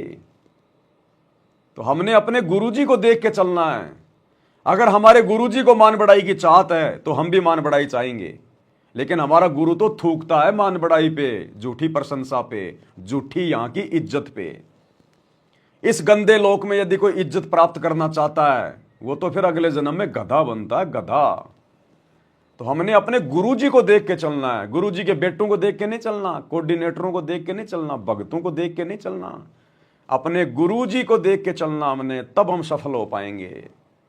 तो दिन में एक बार जब रात को सोते हैं तो एक बार गुरुजी के जीवन पे नजर डाल लिया करो कि हमारे गुरुजी ने भी एक भगत की भूमिका पूरी करके दिखाई है हम भक्तों के लिए। तो बताओ गुरुजी कौन से दिन ब्याह शादी में गए, रिश्तेदारी में गए, नाच गाने में गए, किसी का जन्मदिन मनाया हो, किसी की बर्थडे पार्टी में गए हो, कोई भात भरा हो, कोई छूचक भरा हो, किसी रिश्तेदार की शादी में गए हो, किसी प्रोग्राम में गए हो। तो फिर हम क्या कर रहे हैं? हमारे गुरुजी कभी पहाड़ों पे घूमने गए हों, कभी देश विदेश में घूमने गए हों, कभी शिमला, ऊटी, मनाली कभी घूमने गए हों, टाइम पास करने गए हों, मनोरंजन के लिए गए हों, अपने बच्चों को लेके गुरुजी कभी पिकनिक करने गए हों। फिर हम क्या कर रहे हैं आज? हमारे गुरुजी का कोई दुश्मन हो, हमारे गुरुजी का कोई मित्र हो, हमारे गुरुजी को लड़ाई झगड़ा करते हो, किसी को गाली गलौच निकाली हो, फिर हम क्या कर रहे हैं आज? हमारे गुरुजी ने 2 कोटि के राजनेताओं के साथ कभी अपनी फोटो खिंचाई हो, कभी मान सम्मान कराया हो, किसी राजनीतिक पार्टी को कभी वोट दी हो, किसी की रैलियों में गए हो, फिर हम क्या कर रहे हैं आज? तो हमने गुरुजी के जीवन को देख के चलना, तब सफल होंगे। गुरुजी के परिवार को देख के चलोगे, अगले जन्म में गधे बनोगे, क्योंकि गुरु का परिवार तो गधे बनने वाले कर्म कर रहा है सारे के सारे। तो इन बातों का हमने बहुत सावधानी पूर्वक विचार करना है। तो क्या कह रहे हैं परमात्मा? तो ये दुख से शुरू करते हैं। इन दुख में भक्ति ना छोड़ो, लगे रहो। और ये गिनती के सांस से इन संभाल सके तो संभाल ले, मत करके न कीमत बढ़ा। गरीब घट में शोक सिलसिला, सुख तक बड़ा अंधेरे बढ़ा। कैसे? शोक कोई न कोई कारण की टेंशन होगी, या फिर कोई इच्छा हो, या कर लो, वो नहीं हुआ, वो करेगी, नो हो गया, फलान हो गया। कहते तो कल्पे कारण कौन है, कर सेवा नहीं काम, मन इच्छा फल देत है जो पड़े धनी तका। सत भक्ति पर लाग के फिर कोई कल्पना की जरूरत नहीं, पर मालिक आगे से आगे आपकी मदद करेगा। गृहपति भरता जमी पर जो जो धर है पान, समृत झाड़ू देते हैं ना काटा लग जाए। अपनी पतिव्रता भगत आत्मा के लिए परमात्मा आगे से आगे उसके सर्व कार्य सिद्ध करता चला जाएगा। गुरुजी कहते हैं तुम दुनियादारी को देख के, आड़ोस पड़ोस को देख के, अपने यार दोस्तों को देख के तुम मन में फालतू की कल्पना मत उठाओ कि यार एक मकान तो बना ही लूं, अरे कोई बात नहीं, चारों तरफ 6-6 फुट की बाउंड्री तो लगा ही लूं। हाँ, आवश्यकता है तो लगाओ। अनावश्यक तरीके से मन में कल्पना जो उठ रही है फालतू में, तो हमने काल की कल्पनाओं में नहीं आना कि ये भी कर लूं, वो भी कर लूं। ये काल तुम्हें भटकाएगा, तुम्हारा समय बर्बाद करवाएगा, क्षमा से बर्बाद करवाएगा। जो धन सतगुरु को दान करना था, उसको फालतू में उन पत्थरों में बर्बाद करवाएगा, दुनिया भर की चीजें इकट्ठी करवाएगा। तो ये काल मन में तरह तरह की कल्पना उठाएगा। कहते हैं कल्पे कारण कौन है, तू कर सेवा निष्काम। कि ये इधर उधर की बातें छोड़ना सोच दे, ये कल्प विकल्प करना छोड़ दे, मन में झूठे संकल्प करना छोड़ दे। ये कर लूं, वो कर लूं, ये बना लूं, ऐसा करूंगा तो ऐसा हो जाएगा, ये हो जाएगा। गुरुजी कहते हैं अगर तू भक्ति सही कर रहा है, मर्यादा में है, तो तू अपने दिमाग की बकवादों को छोड़ दे। जब तुझे जिस चीज की आवश्यकता होगी, जो तेरे भले में होगी, तेरा सतगुरु तेरे आगे सामने लाके खड़ा कर देगा। तो गुरुजी कहते हैं ये दुनियादारी को देख के मन की कल्पनाओं में इधर उधर ये कर लूं, वो कर लूं, ये भी ले आऊं, वो भी ले आऊं, एक भैंस है 4 भैंस और ले आऊं, घर में डेयरी कर लूं, दूध बेचूंगा, बढ़िया पैसा आएगा। गुरुजी कहते हैं सारा दिन फिर वो दूध निकालने में लगा रहना, भक्ति फिर तेरा बाप करेगा। तो हमने इन चीजों पे थोड़ा ध्यान रखना, विचार करना है। तो परमात्मा कहते हैं कि समय आने दे, फिर परमात्मा बिल्कुल खड़ा मिलेगा आगे। लेकिन किसके लिए? जो पतिव्रता होगा। गरीब पतिव्रता जमी पर जो जो धर है पांव, समृद्ध झाड़ू देते ना काटा लग जाए। पतिव्रता कौन होता है? जो केवल एक अपने गुरुजी को इष्ट मान के, कबीर मान के, परमात्मा मान के, उनके प्रत्येक वचन में रह के जो भक्ति करेगा, संसार से हटके अपने गुरुजी के ज्ञान को आधार बना के जो भक्ति करेगा, उसको कहते हैं पतिव्रता भगत, पतिव्रता आत्मा। तो उस आत्मा के लिए परमात्मा फिर सब कुछ करेगा। तो हमने तो पतिव्रता पद पे आना है। भरता जमी पर जो जो धर है पान, समृत झाड़ू देते हैं ना काटा लग जाए। ऐसी स्थिति में आ जाओगे आप, देख लेना। गरीब जित से तीदम उतरे वही ठोर तू खोजे, अंश लोक को चालिए पण मत भरना रोगे। कि इस काल के स्वर्ग आदि की इच्छा मत रख, जो भक्ति हम बता रहे हैं उसको सांस के द्वारा कर। इस काल के बन में मत भटके, कि जान की आवश्यकता नहीं, घर में रहो, भक्ति करो। गरीब माँ के पर्दे हम गए सतगुरु के उपदेश, शिव ब्रह्मा विष्णु रटत हैं पार न पावे शेष। एक दूसरी बात भाई और बहनों, जब भी हमारा लाइव वीडियो चलता है या कोई भी वीडियो चलता है, तो जो दुनिया भर के जो फालतू के लोग हैं वो भी आ जाते हैं लाइव वीडियो देखने के लिए। उनका काम केवल काल प्रेरणा से बकवाद ही करना होता है। वो तरह तरह के उल्टे वो कमेंट्स करेंगे, और तुम यदि उनके कमेंट्स में जवाब देने लग जाओगे तो तुम क्या खाक देख रहे हो? फिर हमने किसी के कमेंट्स पे ध्यान नहीं देना, ये फालतू के कमेंट्स होते हैं। ये अपना नज़रिया बदलो, नज़ारा अपने आप बदल जाएगा। ये कौन है भाई जो लिख के भेज रहा है? अरे नज़रिया बदलने से नज़ारा नहीं बदलता। अगर बदलता है तो एक काम कर, फिर तू गधी लेके आ, तू कहीं से कोई एक गधी लेके आ और अपने घर लाके उसको बांध दे, और तू तेरा नज़रिया बदल कि ये गधी नहीं, ये गाय है और ये दूध की बाल्टी भरेगी। ये गधी नहीं, ये गधा नहीं, ये गाय है। उस गधे को अपना नजरिया बदल के ये सोच कि ये गाय है, ये गधा नहीं है, और दूध की बाल्टी लेके बैठ जा तू नीचे, देखता हूं तेरा नजारा बदलेगा क्या। वो दूध की बाल्टी नहीं भरेगा गधा, वो मूत की भर देगा, मूत की, जो किसी काम का नहीं है। तो ये दुनिया भर के फालतू के डायलॉग हैं, ये हम बहुत पहले छोड़ चुके हैं। पहले हम भी इसी दुनिया में, झूठी दुनिया में, ये ख्वाबी दुनिया में डूबे हुए थे। अब सतगुरु ने आके ज्ञान दे दिया, हमने इस झूठी दुनिया को बहुत पीछे छोड़ दिया है। ये डायलॉग जो हैं ये पुराने हो चुके हैं। किसी और के वीडियो पे जाके ये डायलॉग सुनाओ, भगतों के लाइव वीडियो के ऊपर ये डायलॉग काम नहीं करेंगे। नज़रिया बदल दे, हैं, नज़ारा बदल जाएगा। कमाल करता, दिन में 12 बजे सूरज हमारी खोपड़ी पे है और हम लोग अपना नज़रिया बदलने की, नहीं रात्रि का समय है, ये तो सूरज थोड़ी, ये तो चांद है। अरे गर्मी थोड़ी लग रही है मुझे, ये तो चांद की बहुत अच्छी अच्छी रोशनी आ रही है। खड़ा रह देखे तू 2 घंटे वहां पर, तेरा नजरिया बदल के, अगर तेरे को अगर हेजा ना मार जाए तो ये फालतू की बकवादें होती हैं। ये दुनिया वाले लोग हैं, इनको लेना देना कुछ है नहीं, हमारी बातें इनके समझ में आती नहीं है, तो ये फालतू की ड्रामेबाजी करते हैं। ये भी एक काल प्रेरणा होती है। तो हमने किसी के जो है फालतू के कमेंट्स का जवाब नहीं देना बिल्कुल भी। और बहुत सारे भाई बहन जो स्टिक वगैरह भेजते हैं ना, स्टिकर मत भेजा करो। हम भगत हैं, कोई तो पता नहीं समझ में नहीं आता, रो रहा है, को नाक साफ कर रहा है, ऐसे ऐसे स्टिकर भेज देते हैं। क्योंकि हमें तो पता नहीं, ये ऐसे ऐसे स्टिकर भेजते हैं, पता नहीं आंखों से आंसू आ रहे हैं या नाक से रीट आ रहा है, ऐसे ऐसे स्टिकर भेज रहे हैं। बताओ क्या मतलब निकलता है इन चीज़ों का। हम भगत हैं। कोई हाथ में केड़ा लेके पता नहीं यूं कर रहा है, अरे क्या करना, ना वो केड़ा खाया जाता ना कुछ और कोई मतलब नहीं है। कोई ये मुर्गा भेज रहा है, देखो कोई ये मुर्गे से भेज रहे हैं, पता नहीं क्या क्या। भगतों, इससे हमारा ध्यान थोड़ा सा डाइवर्ट होता है। हम भगत हैं, सतसाहिब लिख के भेज दो, इससे ज़्यादा कुछ मत करो। और बार बार सतसाहिब लिख के भेजने की भी जरूरत नहीं है, एक बार भेज दो बस। बाकी ध्यान से सुनो ना बैठ के। फिर आप मेरे जगत वालों में फिर क्या अंतर हो गया? वो भी तरह तरह के कमेंट्स भेज के वो भी हमारा ध्यान भटकाते हैं, और तुम भी ये मुर्गे, ये बकरे, झोटे भेज के, केले, आम, अंगूर भेज के, और तुम भी ध्यान ही भटका रहे हो। तो स्टिकर मत भेजो मेरे भाई। अपन कोई पब्लिसिटी के लिए नहीं आ रहे, अपन इस चैनल से कोई पैसा वासा नहीं कमा रहे, अपने को कमेंट्स की जरूरत नहीं है। तुम तो शेयर किया करो ज़्यादा से ज़्यादा, ताकि औरों तक जाए संदेशा। लाइक किया करो, शेयर किया करो, कमेंट्स मत किया करो। हम सबको पता है हम क्या है क्या नहीं है, कमेंट्स क्या मतलब है हमारे को।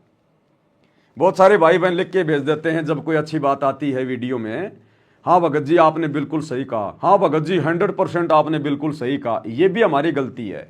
भगत ने ऐसा नहीं बोलना चाहिए, ऐसा नहीं लिखना चाहिए। हाँ भगत जी परमात्मा ने आपसे ठीक कहलवाया, परमात्मा ने आपसे ठीक बुलवाया, इस प्रकार की बातें होनी चाहिए। बीच में अपने गुरु जी को रखो, अपने परमात्मा को रखो। ये शब्द है ना, ये शब्दों का बहुत अहमियत है, चाहे लिख दो चाहे बोल दो। ये मन कर्म वचन की भक्ति है। हाँ भगत जी आपने ठीक कहा। भगत जी ने क्या ठीक कहा? सामने गुरु जी की पुस्तक है, मैं तो गुरु जी की पुस्तक पढ़ के बता रहा हूं, तो मैंने क्या खाक ठीक कहा? वो तो गुरु जी ने कह रखा है। तो ये नहीं होना चाहिए हाँ भगत जी आपने बहुत बढ़िया कहा, हाँ भगत जी आपकी बात एकदम सही है। भगतों की कोई बात सही नहीं होती, भगतों का कुछ लेना देना नहीं है। 2 कोटि के जीव होते भगत। जो भी कुछ है परमात्मा को आधार बना के कह रहे हैं अपन, अपने पास कुछ नहीं है। दास जो भी बोलता है गुरु जी की पुस्तक पढ़ के बोलता है, गुरु जी का वीडियो देख के बोलता है, गुरु जी के सत्संगों से बोलता है। तो भगत का अपना है क्या? भगत तो खाली एक यंत्र है, अब उस यंत्र का कोई रोल नहीं है। तो इन चीज़ों का ध्यान रखो। ये बीच बीच में बहुत सारे भाई बहन तुम्हें बोलते भी हैं कि भैया कमेंट्स मत भेजो, कमेंट्स मत भेजो, स्टिकर मत भेजो, फिर भी स्टिकर पे स्टिकर भेजे जा रहे हैं। ये हाथ जोड़ने वाले भी मत भेजा करो भाई। ये हाथ जोड़ने वाले जो होते हैं ना, ये भी मत भेजो। स्टिकर कोई भेजो ही मत, ना हाथ जोड़ने का, ना रोने का, ना धोने का, ना मुर्गे का, ना फूल का, ना केले का। स्टिकर नाम की कोई चीज, ये क्या बोलते हैं इनको, इमोजी फिमोजी क्या बोलते हैं, भेजो ही मत। तुम लाइव जुड़ते हो, एक बार सत्साई बोल दो कि सभी भाई बहनों को प्यार भरा सत्साई, बस उसके बाद चुप हो जाओ। दूसरा कमेंट्स ही मत करो फिर। फिर सुनो ना ध्यान से, फिर आए किस लिए अपन बताओ। तो इन चीजों का ध्यान रखो। तो क्या कह रहे हैं गुरुदेव भगवान कि पतिव्रता जो आत्मा होगी उसके लिए परमात्मा सब कुछ करेगा। गरीब माँ के पर्दे हम गए सतगुरु के उपदेश, शिव ब्रह्मा विष्णु रटत है पार न पावे शेष। गरीब जो गुठली में आम है बटक बीज बढ़ जान, सतगुरु के उपदेश ते नीरख सिर को छान। गरीब शब्द सिंधु में लोक है ऐसा गैर गंभीर, राम कहो साहेब कहो सो हम सत्य कबीर। गरीब ब्रह्म कहो अभिगत कहो करता कहो करीम, कादर में परुआ है रवता राम रहीम। गरीब जय गोपाल दंडोत कर पैरों पड़ प्रणाम, दुआ करो दिल पाक से असली सलाम। कि आप दंडोत प्रणाम करो लेकिन सच्चे दिल से करो दुआ, मन में दोष ना रखो। जब उस सलाम का उस प्रणाम का आपको फल मिलेगा। वैसे बार बार दंडोत करते हो, मन में दोष रखते हो, व्रत की एक्सरसाइज है वो। गरीब कुल का खामिद एक है दूजा नहीं गंवार, दो एक है सो दोत की पकड़ा जाए दरबार। देखो कितनी बड़ी बात कही गुरु जी ने। गरीब कुल का खामिंद एक है दूजा नहीं गंवार, और दूजा कहे सो दोजक में जाएगा खाएगा यम की मार। कुल का मालिक एक है दूजा नहीं गंवार, सतगुरु पुरुष कबीर है कुल के सृजनहार। कुल का खाविंद केवल एक ही है। कौन है वो कुल का खाविंद एक? सतगुरु रामपाल जी परमात्मा, ये कबीर भगवान, यही है एकमात्र पूरे कुल का खाविंद। भक्ति मुक्ति के दाता सतगुरु भटकत प्राण फिरंदा, उस साहिब के हुक्म बिना नहीं तरवर पात हिलंता। भक्ति और मुक्ति का दाता कौन? सतगुरु। केवल ये एक ही है। गुरु समान नहीं दाता रे जग में, गुरु समान नहीं दाता। जब गुरु के समान और कोई दाता है ही नहीं। कुल का खाविंद एक है दूजा नहीं गवार, तो बताओ फिर कौन है फिर वो कुल का खाविंद? कौन हुआ वो कबीर भगवान है जो आज आकर हमें ज्ञान दे रहे हैं, भक्ति दे रहे हैं और मुक्ति देंगे?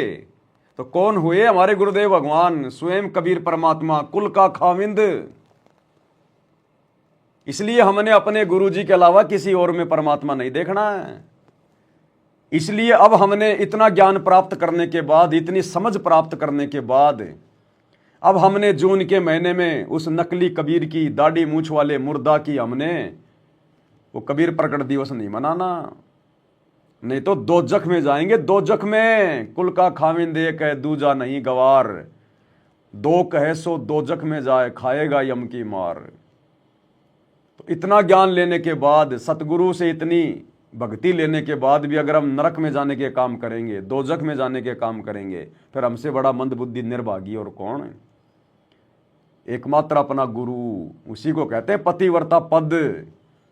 हर किसी से आस्था छोड़ के, हर किसी की पूजा पाठ छोड़ के, केवल अपने गुरुजी में आस्था। अगर फोटो भी रखें तो अपने गुरुजी की रखें, अन्य किसी की फोटो भी अपने घर पे, अपने दरबार में, अपने लॉकेट में नहीं रखनी।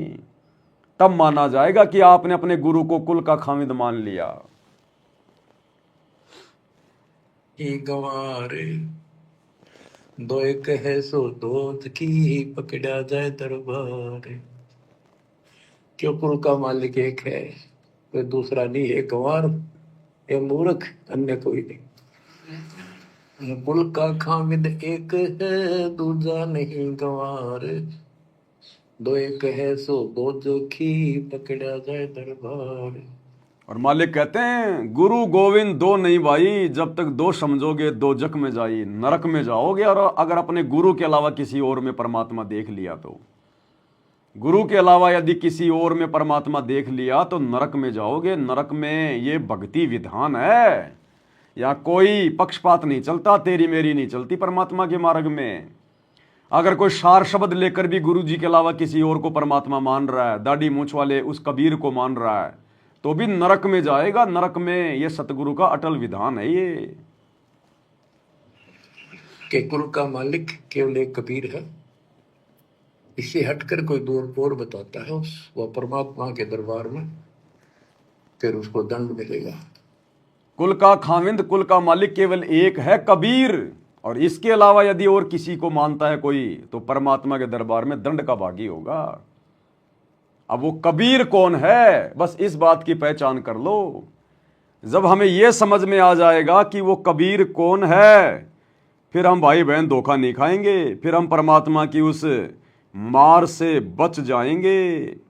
और यही तो पहचान करवाना चाह रहे हैं गुरु जी हमारे से, कि वो कुल का मालिक एक कौन है, बस उसकी पहचान हो जाए। तो भाई और बहनों, उसकी पहचान भी गुरुदेव भगवान ने करवानी पड़ती है, और बार बार आपको दास सुनाता है, और सुनाना जरूरी है, ताकि हमारी आत्मा में भूल ना पड़े कि वो कुल का खाविंद, वो एकमात्र वो कबीर वर्तमान में सतगुरु रामपाल जी हैं, कोई और दूजा नहीं है। तो गुरु जी कह रहे हैं, पूर्व पश्चिम उत्तर दक्षिण क्यों फिरदा दाने दाने नू, सर्व कला सतगुरु साहिब की हरि आए हरियाणे नू।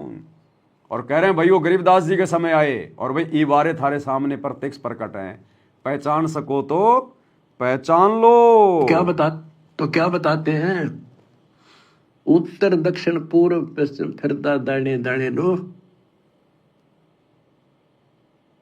और सर्व कला सतगुरु साहिब की हरि आए हरियाणे। अब सुनो, गरीबदास जी के समय आए तेरी बारे भाई प्रगट सामने थारे, पहचाने जात पहचान लियो। गरीबदास जी के समय आए तेरी बारे भाई प्रगट सामने थारे, पहचाने जात पहचान लियो। गरीबदास जी के समय आए तेरी बारे भाई प्रगट सामने थारे, पहचाने जात पहचान लियो। तो गरीबदास जी के समय कौन आए थे? कबीर जी आए थे। कबीर जी, इस बात को तो तुम झुठला नहीं सकते ना कि गरीबदास जी का गुरु कौन था? कबीर जी, जो जिंदा महात्मा के रूप में आकर मिले थे। और क्या कह रहे हैं गुरु जी कि भाई वो परमात्मा गरीबदास जी के समय आ रहे थे, और भाई इबारे थारे सामने प्रत्यक्ष प्रकट, पहचान सको तो पहचान लो। तो अब कौन है प्रकट? सतगुरु रामपाल जी। तो कौन हुए सतगुरु रामपाल जी? कबीर। और गुरु जी क्या कह रहे हैं? कुल का खाविंद, कुल का मालिक वो कबीर है। उसके अलावा यदि कोई भगत किसी और में परमात्मा देखेगा तो फिर वो परमात्मा के दरबार में दंड का भागी होगा। इसलिए ये जून के महीने में सतलोक आश्रमों से जुड़े हुए भाई बहन आंखों पे काली पट्टी बांध के और अपने गुरु को कबीर भगवान ना मान के उस नकली दाढ़ी मूंछ वाले कबीर का कबीर प्रकट दिवस मना रहे हैं, ये दंड के भागी हैं। परमात्मा के दरबार में पक्षपात नहीं चलता। अगर भगवान ही अन्याय करेगा तो फिर 21 ब्रह्मांड में न्याय कौन करेगा? फिर अन्यायी में और भगवान में अंतर क्या रह गया फिर? तो भैया सतगुरु के भक्ति पैमाने के ऊपर जो खरा उतरेगा वही सतगुरु का है। अगर जरा सा भी लाइन से डगमग हो गया, सतगुरु कुछ नहीं देखता। फिर ये मेरा रिश्तेदार है, मेरा पोता है, मेरा बेटा है, मेरी पोती है या मेरा क्या है, इसका कोई पोता पोतिया नहीं है। सतगुरु के असली पोते पोती बेटा बेटी वो हैं जो इसकी मर्यादा में रह के भक्ति करते हैं। तो गुरु जी कहते हैं गलतफहमी अगर दिमाग में अगर घुस गई है किसी भी कारण से कि मैं तो गुरु जी की बेटी हूं, मैं तो गुरु जी का बेटा हूं, मैं तो गुरु जी का भाई हूं, मेरे को तो गुरु जी ऐसे ले जाएंगे, हम बाकी फिर क्या गुरु जी के दुश्मन है क्या? अरे बाकी भगत क्या दुश्मन है गुरु जी के, जो गुरु जी उनको ऐसे मर्यादा में रह रह के लेके जाएंगे और तुम्हारे को ऐसे ले जाएंगे? तो इस परमात्मा का एक लक्षण है समदृष्टि। सतगुरु के लक्षण 4 बखाना, उसमें एक लक्षण है समदृष्टि। ये समदृष्टि है, हेरा फेरी नहीं करता यहाँ के देवी देवताओं की तरह। ये समर्थ है, देवों का देव महादेव है, इसके लिए सब समान है। और ये आने वाले समय में पता चलेगा। आने वाले समय में जैसे जमीन किसी के साथ में कोई भेदभाव नहीं करती, चाहे कोई गरीब किसान हो चाहे कोई अमीर किसान हो। जमीन चाहे कोई किराए पे लेके उसकी बुआई करे चाहे खुद की हो, जैसा बोओगे, जैसा उसमें पानी डालोगे, जितना उसमें खाद डालोगे और जो बीज डालोगे वही उपजाएगी। इसी प्रकार ये सतगुरु, जितना मर्यादा में रह के भक्ति करोगे, जैसी भक्ति करोगे, गुरु को जो मानोगे, जैसा भाव रखोगे, चाहे घर के हो चाहे बाहर के हो, गुरु जी वैसा ही उसको फल देगा। तो कहते हैं कुल का खाविंद एक है वो कबीर, और कबीर पता चल गया खुद हमारे गुरु जी हैं, और कह रहे हैं उस एक कबीर के अलावा अगर किसी और को परमात्मा मानोगे तो दंड के भागी बनोगे, फिर परमात्मा के दरबार में दंड के भागी।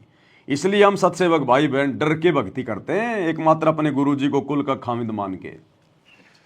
कि कुल का मालिक केवल एक कबीर है, इससे हटकर कोई दूर और बताता है उस वह परमात्मा के दरबार में, फिर उसको दंड मिलेगा। गरीब सतवादी के चरणों की सिर पर डारो धूर, 84 निश्चय मिटे पहुंचे तख्त हजूर। गरीब सतवादी के चरणों की मैं सिर पर डारूं धूर, और 84 निश्चय मिटे पहुंचूं तख्त हजूर। रोज संध्या आरती में पढ़ते हैं हम। अब सतवादी कौन है? केवल सतवादी ही इस धरती पे आके सत्संग कर सकता है, सतवादी ही सत्य कह सकता है। ये सत्संग जो गुरु जी कर रहे हैं ये कबीर जी के अलावा कोई और नहीं कर सकता, क्योंकि सतवादी उनके अलावा कोई पूरी सृष्टि में है ही नहीं। ना तो अपनी आत्माओं को अक्सर पुरुष कभी सत्य बताता, ना कभी ये काल 21 ब्रह्मांड की आत्माओं को कभी सत्य बताता, और ना कभी ये सत्य कह सकते। जिस दिन इन्होंने सत्य कहना शुरू कर दिया उसी दिन इनका सत्यानाश हो जाएगा। फिर काल का भोजन कैसे होगा तैयार? अगर अपने बेटों को वो सही सही बात बता देगा कि मेरे को ऐसे ऐसे मेरे को श्राप लगा हुआ है, मैंने तुम तीनों को इस गंदे काम में लगाया हुआ है, ब्रह्मा जी उत्पत्ति करेगा, विष्णु पालन पोषण करेगा, शंकर जी मार मार के मेरे पास भेजेगा। अगर ये सच कह देंगे, अगर ये सतवादी बन जाएगा तो इसका तो भोजन समाप्त हो जाएगा। तो 21 ब्रह्मांड में सत्य केवल सतवादी कह सकता है, सत्संग केवल कबीर भगवान कर सकता है। जो आज हमारे गुरुदेव कर रहे हैं ये स्वयं कबीर परमात्मा है। तो कुल का खामिंद केवल एक ही है, सतवादी केवल एक ही है कि सतवादी के चरणों की मैं सिर पर डारूं दूर। तो रोजाना संध्या आरती में हम किसके सामने खड़े होके, किसकी फोटो के सामने खड़े होके हम ये आरती करते हैं? अपने गुरुजी की तस्वीर के सामने खड़े होके कि सतवादी के चरणों की मैं सिर पर डारूं दूर। तो कौन हुए सतवादी? हमारे गुरुजी। और सतवादी एकमात्र कबीर भगवान हो सकता है, दूसरा नहीं हो सकता कोई। सत्यवादी जो केवल सच्चा ज्ञान दे। अब बच्चों, वर्तमान में इस दास के अतिरिक्त विश्व में कोई सत्य ज्ञान देने वाला नहीं है। अब बताओ, अब ये समस्या भी गुरुजी ने दूर कर दी कि वो सतवादी कौन है। अब गुरुजी खुद ही कह रहे हैं कि पुण्यात्मा वर्तमान में इस विश्व में इस दास के अलावा सत्य कहने वाला कोई और नहीं है। तो पहले तो क्या बोली वाणी कि सतवादी के चरणों की मैं सिर पे डारूं धूर, और आगे क्या कह रहे हैं कि बच्चों इस विश्व में वर्तमान में इस दास के अलावा कोई सत्य कहने वाला नहीं है। तो कौन हुए सतवादी? सतगुरु रामपाल जी। तो यही तो कबीर भगवान है, यही तो परमात्मा है, इनके अलावा कोई सत्य कह ही नहीं सकता। हम भगत भी कहीं न कहीं झूठ का सहारा ले लेते हैं, जाने अनजाने में हमारे मुंह से झूठ निकली जाती है, लेकिन ये सतवादी है। ये अगर रात को नींद में भी कुछ बोल देगा वो परम सत्य होगा, परम सत्य। ये काल की तरह धोखा देने वाला भगवान नहीं है। ये हमारी आत्मा का पिता है, हमारा पति है ये। तो क्या कह रहे हैं गुरुजी कि वो सतवादी भी वर्तमान में कौन है? जो वर्तमान में इस दास के अतिरिक्त विश्व में कोई सत्य ज्ञान देने वाला नहीं है। गिरव सतवादी के चरणों की शर पर डारो दूर, 84 निश्चय में पहुंचे तख्त हजूर। अगर अब भी हम नहीं समझेंगे इतने इतने संकेत करने के बाद भी कि हमारे गुरुजी स्वयं कबीर भगवान है, तो हम तो कौवे हैं। फिर हम कौवे, सामने बढ़िया बढ़िया भोजन रखा है और हम खा रहे हैं टट्टी। इतना बढ़िया ज्ञान दे दिया गुरुजी ने। प्रत्यक्ष प्रमाण दे रहे हैं गुरु जी, स्पष्ट कह रहे हैं वाणियां बोल के कि सत्यवादी इस दास के अलावा कोई नहीं है दुनिया में। फिर भी हम जून के महीने में उस कागज के नकली मुर्दे दाढ़ी मूछ वाली कबीर की समझे जाने वाली फोटो का प्रकट दिवस मना रहे हैं। हम तो झूठ को स्वीकार किए बैठे हैं, हमें तो झूठ पसंद है, नकलीपन पसंद है हमें। जिंदा को नहीं मान रहे परमात्मा, कबीर नहीं मान रहे अपने जिंदा गुरु को, उस मुर्दा कबीर को, उसको जून के महीने में कबीर मान के पूज रहे हैं। फिर हमारे अंदर क्या बदला, क्या परिवर्तन आया, हम क्या भक्ति कर रहे हैं? हम तो ड्रामेबाजी कर रहे हैं। फिर इस काल का वो नकलीपन वाला हमारे ऊपर से कुछ अभी गया ही नहीं। फिर क्या हमारे नाम, फिर क्या हमने सृष्टि का ज्ञान लिया, क्या हमने अपने भगवान की सेवा की? तो इतना खुल के बोल रहे हैं गुरु जी। यानी ऐसे संत का संग करो, उसके बताए अनुसार सेवा करो, अवश्य आप 84 लाख का चक्कर जन्म मरण का चक्कर समाप्त हो जाएगा। गरीब गुरुद्रोही की पेड़ पर जपग आवे वीर। अब ये कमेंट्स में ये कोई रिया शर्मा है, ये क्या होता है भाई और बहनों? ये फ्रॉड लोग होते हैं, इनको किसी से कोई मतलब नहीं होता। ये कौवे की तरह होते हैं। जैसे जो कौवा होता ना, उसको दूसरे के दुख से तकलीफ से कोई दिक्कत नहीं होती। वो गधे के जख्म पे बैठ के उसकी पीठ पे और अपनी चोंच मार मार के उसका मांस खाता है। गधा दुखी हो रहा है, दर्द हो रहा है, और कौवा अपना पेट भर रहा है। तो ये जो इस प्रकार के मैसेज आते हैं ना, रिया शर्मा और ये फलानी शर्मा अपने मोबाइल नंबर डाल देते हैं, मैसेज करो व्हाट्सएप पर, मुझसे मीठी मीठी बातें करो, मुझसे प्रेम की बातें करो। थोड़े बहुत दिन आपसे बातें करेंगी, फिर आपसे पैसे की डिमांड करेंगी, फिर आपसे वीडियो कॉल करेंगी। आप इनके जाल में फंस के फिर वीडियो कॉल करोगे, फिर ये कहेंगी आप अपने कपड़े उतारो। धीरे धीरे आप जी एकांत में जाके अपने कपड़े उतारने लग जाएंगे, मीठी मीठी उससे अश्लील बातें करेंगे। फिर वो कहेगी मुझे नीचे दिखाओ, मुझे ऊपर दिखाओ, आप सब कुछ दिखाओगे। वो उधर से उनको रिकॉर्ड कर लेगी। थोड़े दिन बाद आपको मैसेज करेगी कि मैं तेरी ये फोटोएं तेरे रिश्तेदारों के पास भेजूंगी, तेरे यार दोस्तों के पास भेजूंगी, वरना मेरे खाते में 1 लाख रुपए डाल दे। ये फ्रॉडबाजी है पूरी की पूरी। अरे हमने प्यार करके देख लिया भाई, हमने 21 ब्रह्मांड के राजा से प्यार करके देख लिया हमने। उस प्यार की सजा हमें क्या मिली है? अब तुम जैसी छोटी मोटी उसके चरणों की धूल से प्यार करके हमें क्या मिलेगा? अरे हमने तो अपनी औरतों को छोड़ दिया, हमने तो उनसे अश्लील हरकतें करना, बातें करना, विषय भोग करना छोड़ दिया। तुम जैसियों को हम क्या जो है मतलब तवज्जो दें? अरे तालाब की मेंढकियों, ये जोहड़ की मेंढकियां हैं, ये मेंढक हैं, उसी में खाएंगे, उसी में लेटरिन करेंगे। इनका कोई दीन धर्म नहीं है, इनका कोई शुद्धता नहीं है। इनका हृदय काल ने बिल्कुल जो है मतलब जो है गंदा कर रखा है। ये अपने कर्म फोड़ती हैं। इनके चक्करों में मत आ जाना। इन नंबरों पे कभी तुम मैसेज लग जाओ तुम करने कि रिया शर्मा का मैसेज आया, फलानी शर्मा का मैसेज आया है। फंस के रह जाओगे, इज्जत से भी नंगा हो जाओगे और पैसे से भी नंगा कर देंगी। ये फ्रॉडबाजियां होती है, साइबर ठग होते हैं, साइबर ठग।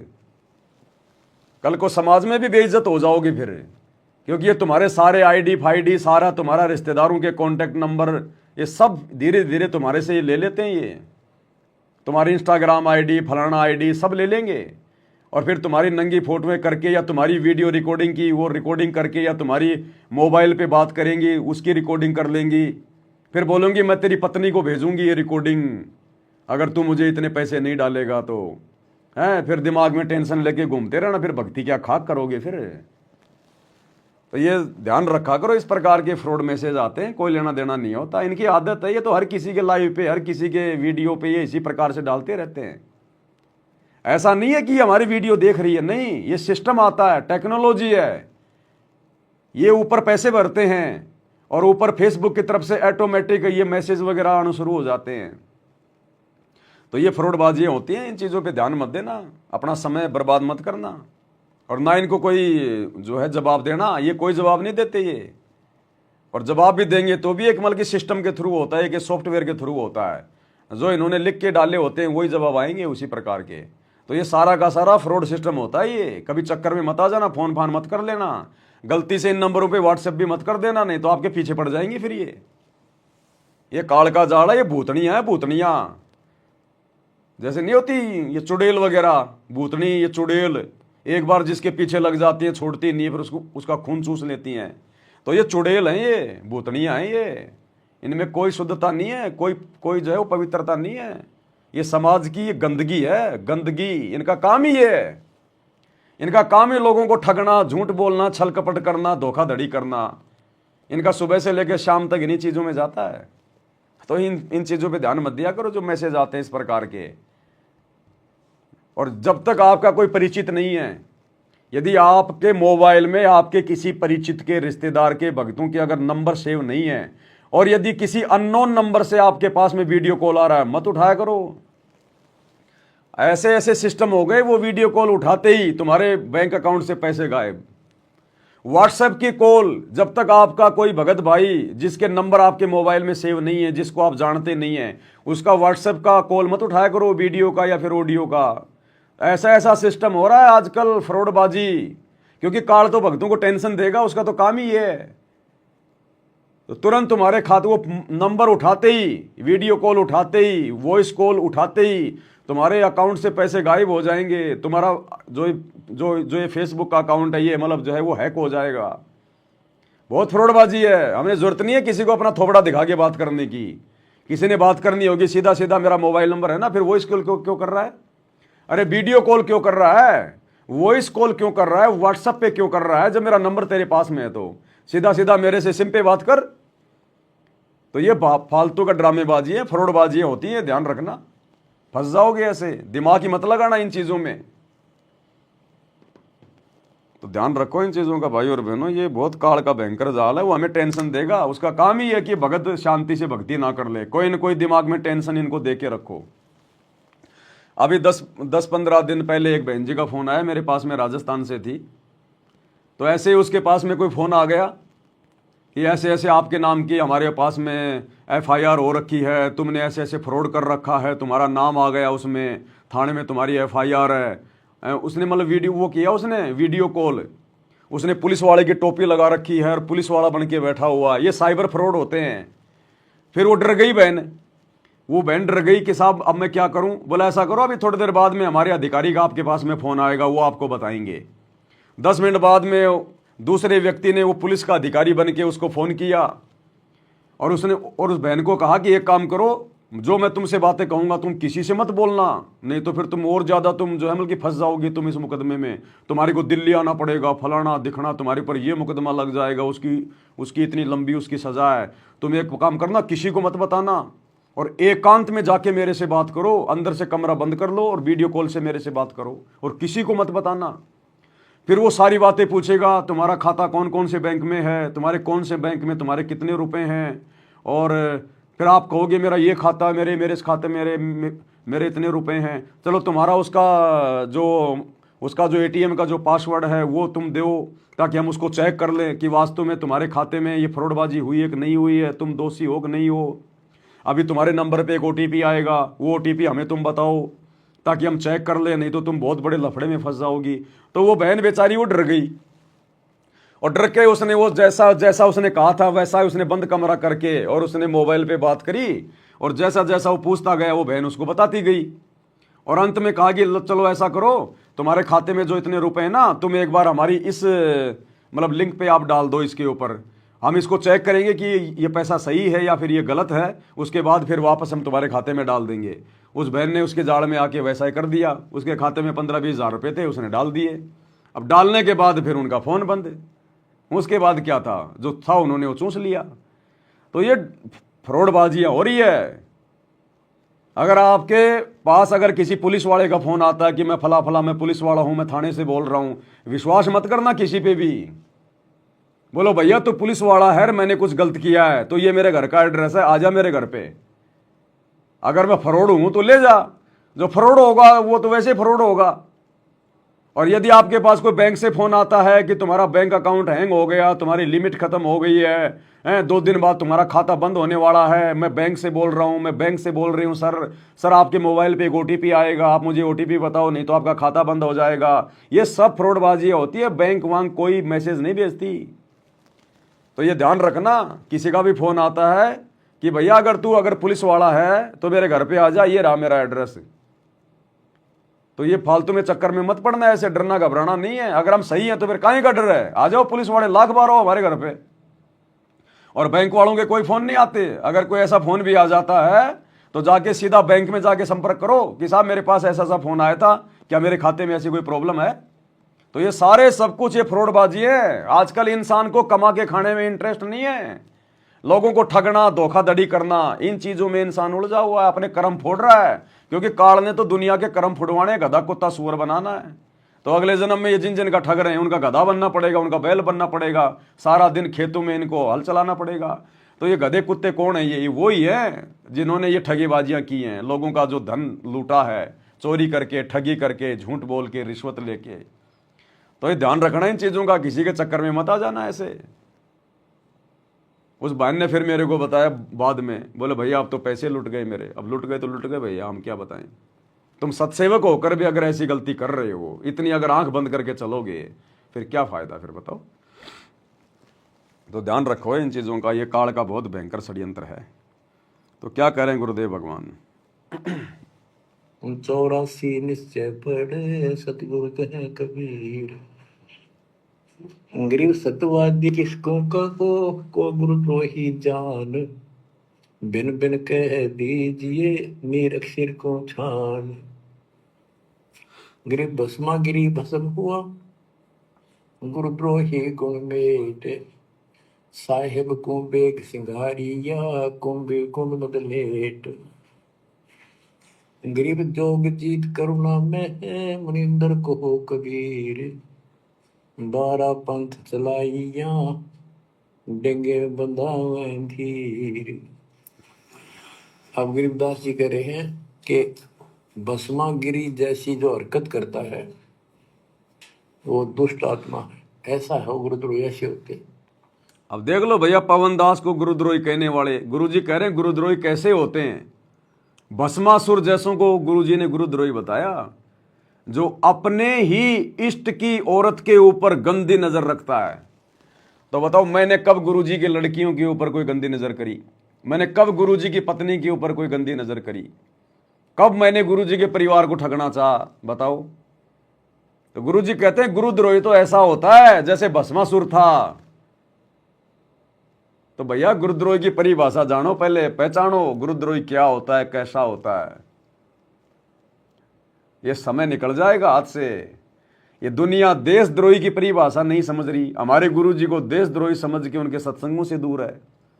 और ये नादान संगत गुरुद्रोही की परिभाषा नहीं समझ रही, इस दास को गुरुद्रोही समझ के, और ये अपने एक कर्म फोड़ती जा रही है, कर्म बिगाड़ती जा रही है गुरुजी के परिवार के चक्कर में आके, कोऑर्डिनेटरों के चक्कर में आके। तो गुरुद्रोही क्या होता है, क्या क्या बता रहे हैं गुरुजी कि भस्मा गिरी जैसी जो हरकत करता है वो दुष्ट आत्मा है, ऐसा है गुरुद्रोही ऐसे होते। अपने गुरु को, उसी को इष्ट माने, वही उनका गुरु, और उसी की पत्नी के ऊपर ऐसी गंदी नीयत रखी।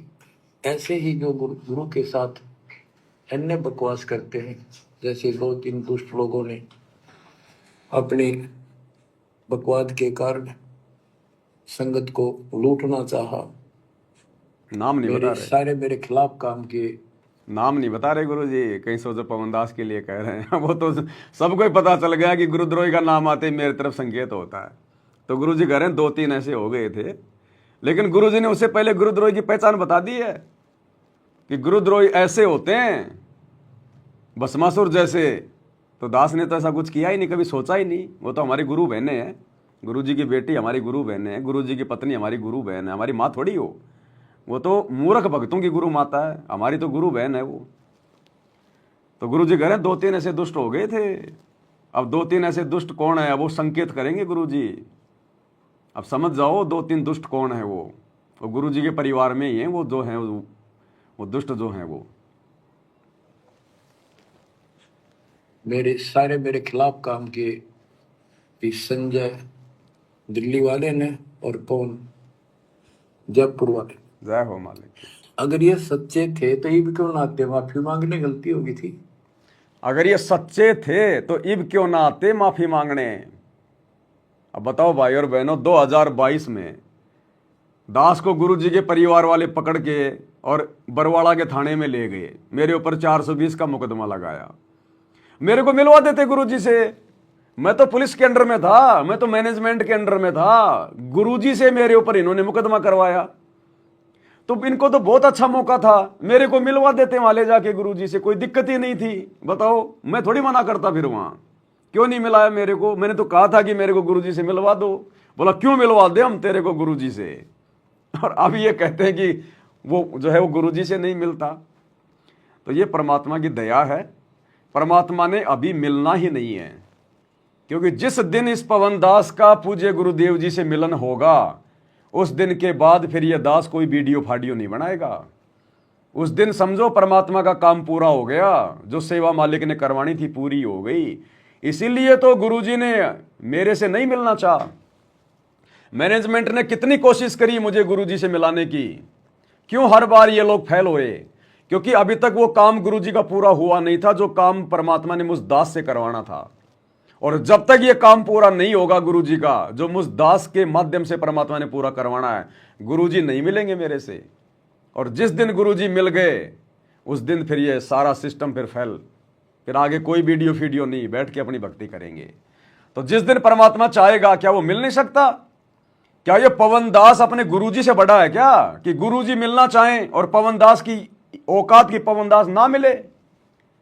अरे परमात्मा तो प्रेरणा करके, जैसे चुंबक होती है लोहे को खींच लेती है। अगर गुरुजी वास्तव में मेरे से मिलना चाह रहे हैं, तो क्या गुरुजी कोई भी घटना को जन्म देके क्या वो मेरे से नहीं मिल सकते? दास तो दौड़ा दौड़ा जाए गुरुजी के पास में। एक जीव की क्या औकात यदि परमात्मा चाहे तो। लेकिन अभी गुरुजी चाह नहीं रहे, परमात्मा अभी चाह नहीं रहे इस दास से मिलना। अभी काम बाकी है, जब काम पूरा हो जाएगा फिर मिलेंगे। इस संजय दिल्ली वाले ने और कौन जयपुर वाले। अगर ये सच्चे थे तो ये भी क्यों ना आते, माफी मांगने गलती होगी थी। तो बच्चों, ऐसे दुष्ट लोग हैं जो काल के भेजे हुए। अब जब हमारे से कोई गलती हुई नहीं, हमने कोई गलती की नहीं, तो बताओ फिर मिलने क्यों जाए? माफी किस चीज की मांगे? और बाकी हम रोजाना अपने गुरुजी से संध्या आरती में माफी तो मांगते हैं रोजाना। अवगुण किए घनेरे, फिर भी भले बुरे हम थारे, दास को जान के निपट नादान, मोहि बख्श दियो अविनाशी। मैं अपराधी जन्म का, नक्सिक भरे विकार, तुम दाता दुख भंजना, मेरी करो समार। ये माफी तो मांग रहे हैं अपने गुरुजी से हम रोजाना, फिर और कौन सी माफी बताओ? और हमने ऐसा कोई गलत काम किया नहीं। माफी तो गुरुजी के परिवार को मांगनी पड़ेगी आने वाले समय में। जो इन्होंने आश्रमों में हॉस्पिटल खोल दिया, माफी मांगनी पड़ेगी। धनाना गांव में बैडमिंटन का स्टेडियम बना दिया, माफी मांगनी पड़ेगी। जाटों की धर्मशाला में 1 करोड़ रुपया बर्बाद कर दिया, माफी मांगनी पड़ेगी। 2 कोड़ी के नेताओं की रैलियों में संगत को भेज के मर्यादा तोड़वा दी, माफी मांगनी पड़ेगी। जाटों के आरक्षण में संगत को बैठा दिया, मर्यादा तोड़वाई, करोड़ों रुपया चंदे में दिया, माफी मांगनी पड़ेगी। गुंडों की सीबीआई जांच का समर्थन किया, 5 लाख रुपए दिए, माफी मांगनी पड़ेगी। माफी तो गुरुजी के बेटों को, गुरुजी के भाई को, गुरुजी के परिवार को, इन कोऑर्डिनेटरों को मांगनी पड़ेगी आने वाले समय में। जब हम सत्सेवकों ने ऐसा कोई कुक्रम किया ही नहीं, तो हम क्यों माफी मांगे? कुक्रम किया दिल्ली वाले संजय ने, आरामीपना किया दिल्ली वाले संजय ने, अपने गुरुजी को धोखा देके। असली गुरुद्रोही वो है दिल्ली संजय वाला, जो गुरु पद पे बैठ गया, नाम दे रहा है, दीक्षा दे रहा है, लोगों से ज्योति पाठ के पैसे ले रहा है, 56 प्रकार के भोग खा रहा है। वो है जो भक्तों को आशीर्वाद दे रहा है, बेचारों को।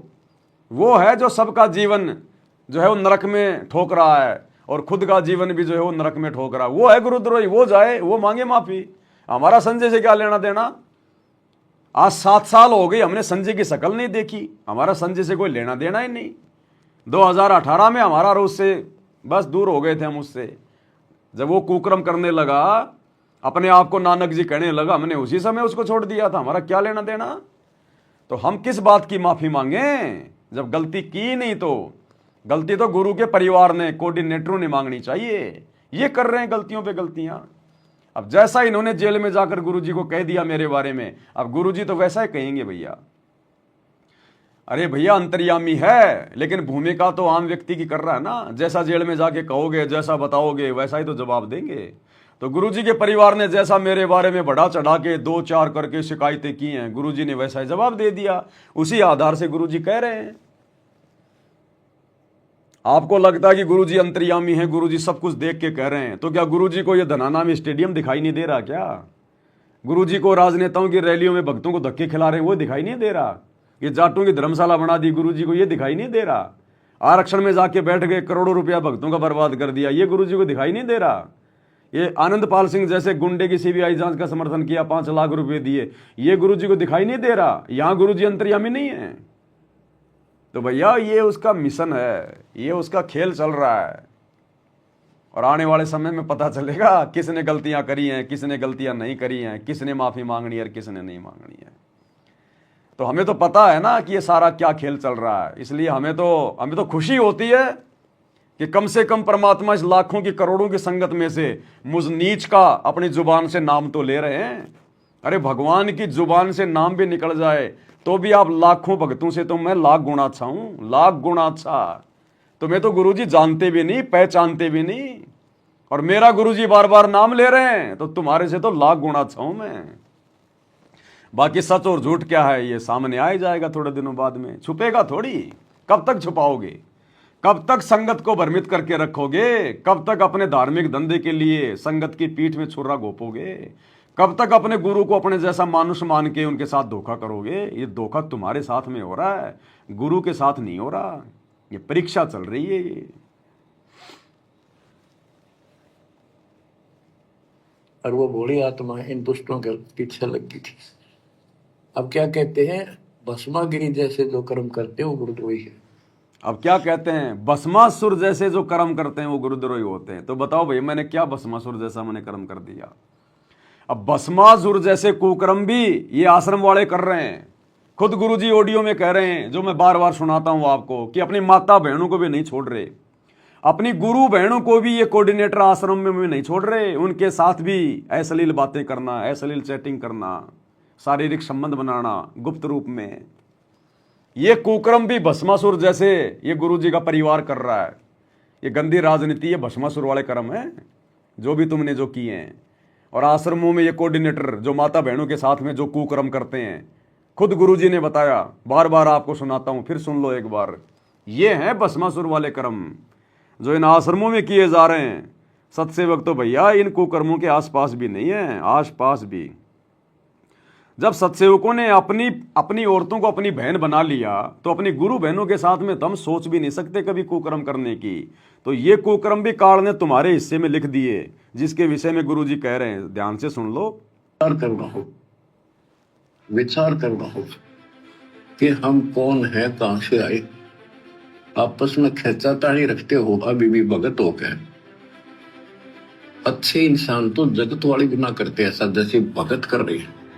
अच्छे इंसान तो जगत वाली गुना करते ऐसा जैसे भगत कर रहे हैं। सुन लो, अच्छे इंसान तो जगत वाली गुना करते ऐसा जैसे भगत कर रहे हैं।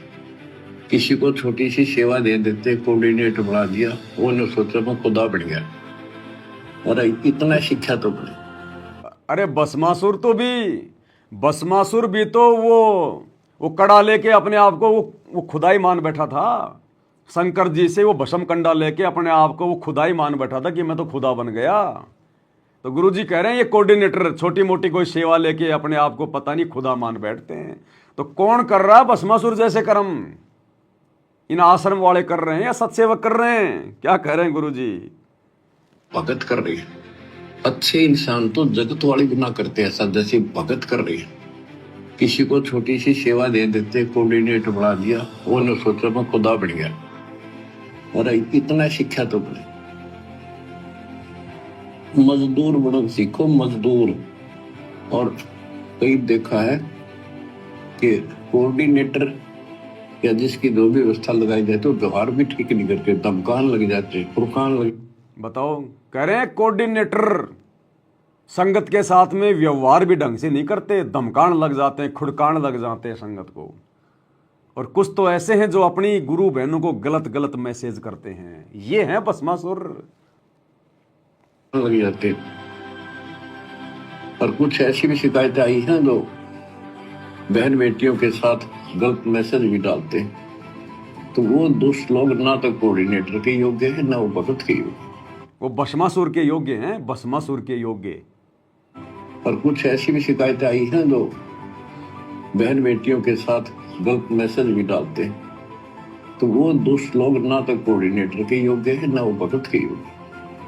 और कुछ ऐसी भी शिकायतें आई हैं जो बहन बेटियों के साथ गलत मैसेज भी डालते हैं, तो वो दुष्ट लोग ना तो कोऑर्डिनेटर के योग्य है ना वो भगत के योग्य। भस्मासुर। तो ऐसा तो संगत माई कुसंगत उपजेगी। अब बताओ, संगत में कुसंगत कहाँ उपज रही है? साध संगति में उपज रही है या इन सतलोक आश्रम में उपज रही है? क्योंकि सतलोक आश्रम वालों के लिए तो कह रहे हैं गुरु जी कि ऐसे तो संगत में कुसंगत उपजेगी। हम तो सत्सेवक इन आश्रमों में जाके पेशाब भी नहीं करते। हमें तो इन आश्रमों में जाकर अगर कोई पेशाब करने के अगर 1 करोड़ रुपए दे, हम तो इनके दरवाजे पे पेशाब भी ना करें जाके, जब तक हमारे गुरुजी उस आश्रम में नहीं है। जब तक हमारे गुरुजी उन आश्रम में नहीं है, हम तो पेशाब भी नहीं करेंगे इन आश्रमों में जाके, चाहे कोई 1 करोड़ रुपया दे। तो संगत में कुसंगत कहां उपज रही है? इन फर्जी सतलोक आश्रमों में। भस्मासुर जैसे कर्म तो यहां हो रहे हैं। ऐसा तो संगत माई कुसंगत उपजेगी, और ऐसी कुसंगत होगी फिर हम रखेंगे नहीं उसको खेत में। किसान उसको बाढ़ को पाड़ के खेत तो बाहर फेंक देता है, तो उसको आप मिशन से निकाल दिया जाया करेगा। सुधर जाओ, एक के नहीं सुनी जाया करती, कि सामूहिक शिक्षा दी जाती है, अमल कर लो इन पे। कर्म बतेरे फोड़ लिए।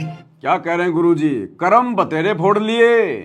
किसको कह रहे हैं? आश्रम वालों को, कोऑर्डिनेटरों को, अपने परिवार को, कि तुमने अपने कर्म बहुत फोड़ लिए। वो अंतर्यामी सब देख रहा तुम्हारी कुकर्म जो जो तुमने किए हैं बरवाला कांड के बाद है। कह रहा कर्म बतेरे फोड़ लिए। तो कौन है भस्मासुर जो अपने गुरु को दुखी कर रहा है?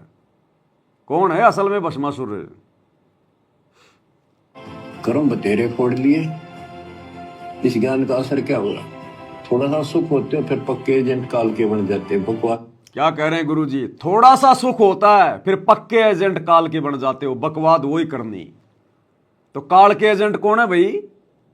किसको कह रहे हैं गुरु जी कि थोड़ा सा सुख होता है फिर पक्के एजेंट काल के बन जाते हो? कर्म वही करने, बकवादें वही करनी। तो कौन है भस्मासुर? सत्सेवक हैं ये पवन दास है या गुरु जी का परिवार है भस्मासुर? इन आश्रम वाले हैं भस्मासुर। देख लो, तुम्हारा बाप कह रहा है भैया। होते हो फिर पक्के एजेंट काल के बन जाते। बकवाद वही करनी, भगवान से दूर हो जाना। थोड़ा सा सुख होते हो फिर पक्के एजेंट काल के बन जाते। बकवाद वही करनी, भगवान से दूर हो जाना। थोड़ा सा सुख होते हो फिर पक्के एजेंट काल के बन जाते। बकवाद वही करनी, भगवान से दूर हो जाना। अब बताओ भैया, कौन है भस्मासुर संगत में? अब गुरुजी ने क्या कसर छोड़ दी? सारे तो भस्मासुर वाले काम कर रहे हैं लोग इन आश्रमों में। तो ये हैं असल में भस्मासुर। ध्यान रखना इन बातों का भगत जियो। ये परमात्मा है, ये लीला कर रहा है। जैसा इसको जेल में बताया जाएगा वैसा ही जवाब देगा। तो गुरुजी के परिवार ने जैसा मुझ पवन दास के बारे में बताया वैसा ही गुरुजी ने जवाब दे दिया। अभी तो संगत ने देखना है भैया पवन दास कौन है, मैनेजमेंट क्या कर रहा है, क्योंकि बाहर संगत है और पवन दास है। तो संगत की भी तो परीक्षा चल रही है ना। अकेले पवन दास की परीक्षा थोड़ी है, पूरी संगत की परीक्षा है। तो क्या कह रहे हैं गुरुदेव? गिरिव जोग जीत करुणा में है मुनिंदर को कबीर। 12 पंथ चलाइया डगे बंधावे भीर। बच्चों, कबीर जी के नाम से 12 पंथ चला दिए नकली काल में, लेकिन वो आत्मा तो उससे की है। वो तो गई धोखे में, कबीर साहब के धोखे वहां पहुंची। वहां भी उनके जो कोई दिक्कत आती है उनके पिछले संस्कार से। उनको राहत भी कबीर भगवान देता, ना तो काल चाहता ही सब नास्तिक हो जाए, कोई नाम ले ना किसी का। गरीब सुल्तानी कैसर लगा, बलक बुखारा दिया त्याग, जिंदे के चोले मेले दीना सत बैराग। इब्राहिम सुल्तान को परमात्मा ने ऐसा ज्ञान दिया, उसके ऐसी चोट लगी, बलक बुखारा राज त्याग दिया, और जिंदे महात्मा के रूप में उनको मिले, फिर उनको सही ज्ञान दिया जो वो घर छोड़कर जा चुकी थी। अब जैसे वेद बताते हैं ना कि परमात्मा ऊपर के लोक में रहता, सतलोक में, सबसे ऊपर के लोक में विराजमान है, वहां से गति करके सह शरीर नीचे आता है। क्यों भाई, परमात्मा अपना अवतार भेज दे, खुद क्यों आता है? अरे खुद क्यों परेशान हो? परमात्मा अपने सतलोक में बैठा रहे और वहां सतलोक से अपनी किसी आत्मा को भेज देता परमात्मा। खुद क्यों दुखी हो रहा परमात्मा? खुद क्यों वहां से आता है, गति करके आता है, सह शरीर आता है, यहाँ के अच्छी आत्माओं को मिलता है, उनको ज्ञान देता है? क्यों भाई? वो तो परमात्मा है ना, वो तो किसी को भी भेज सकता है। अब राजा तो किसी को भी अपना प्रतिनिधि बना के भेज सकता है, प्रधानमंत्री कोई भी अपना नौकर भेज सकता है। खुद क्यों आ रहा है भगवान? क्योंकि उस परमात्मा के बिना इन आत्माओं को काल के जाल से कोई निकाल नहीं सकता। सतलोक की किसी आत्मा के बस की बात नहीं है। मोक्ष प्राप्त आत्मा को परमात्मा इस दलदल में नहीं भेजता। काशी के भंडारे में 1 लाख आत्माएं आई थी और 9 लाख बैल बन के, सबके पैर जमीन से 10 इंच ऊपर थे। इतना गंदा लोक है। अगर आत्मा ने अगर यहां पर पैर भी रख दिया, उसी समय पाप लागू हो जाएगा। पृथ्वी ऊपर पग जो धारे, 1 करोड़ जीव एक दिन में मारे, वो काल के जाल में फंस जाएगा।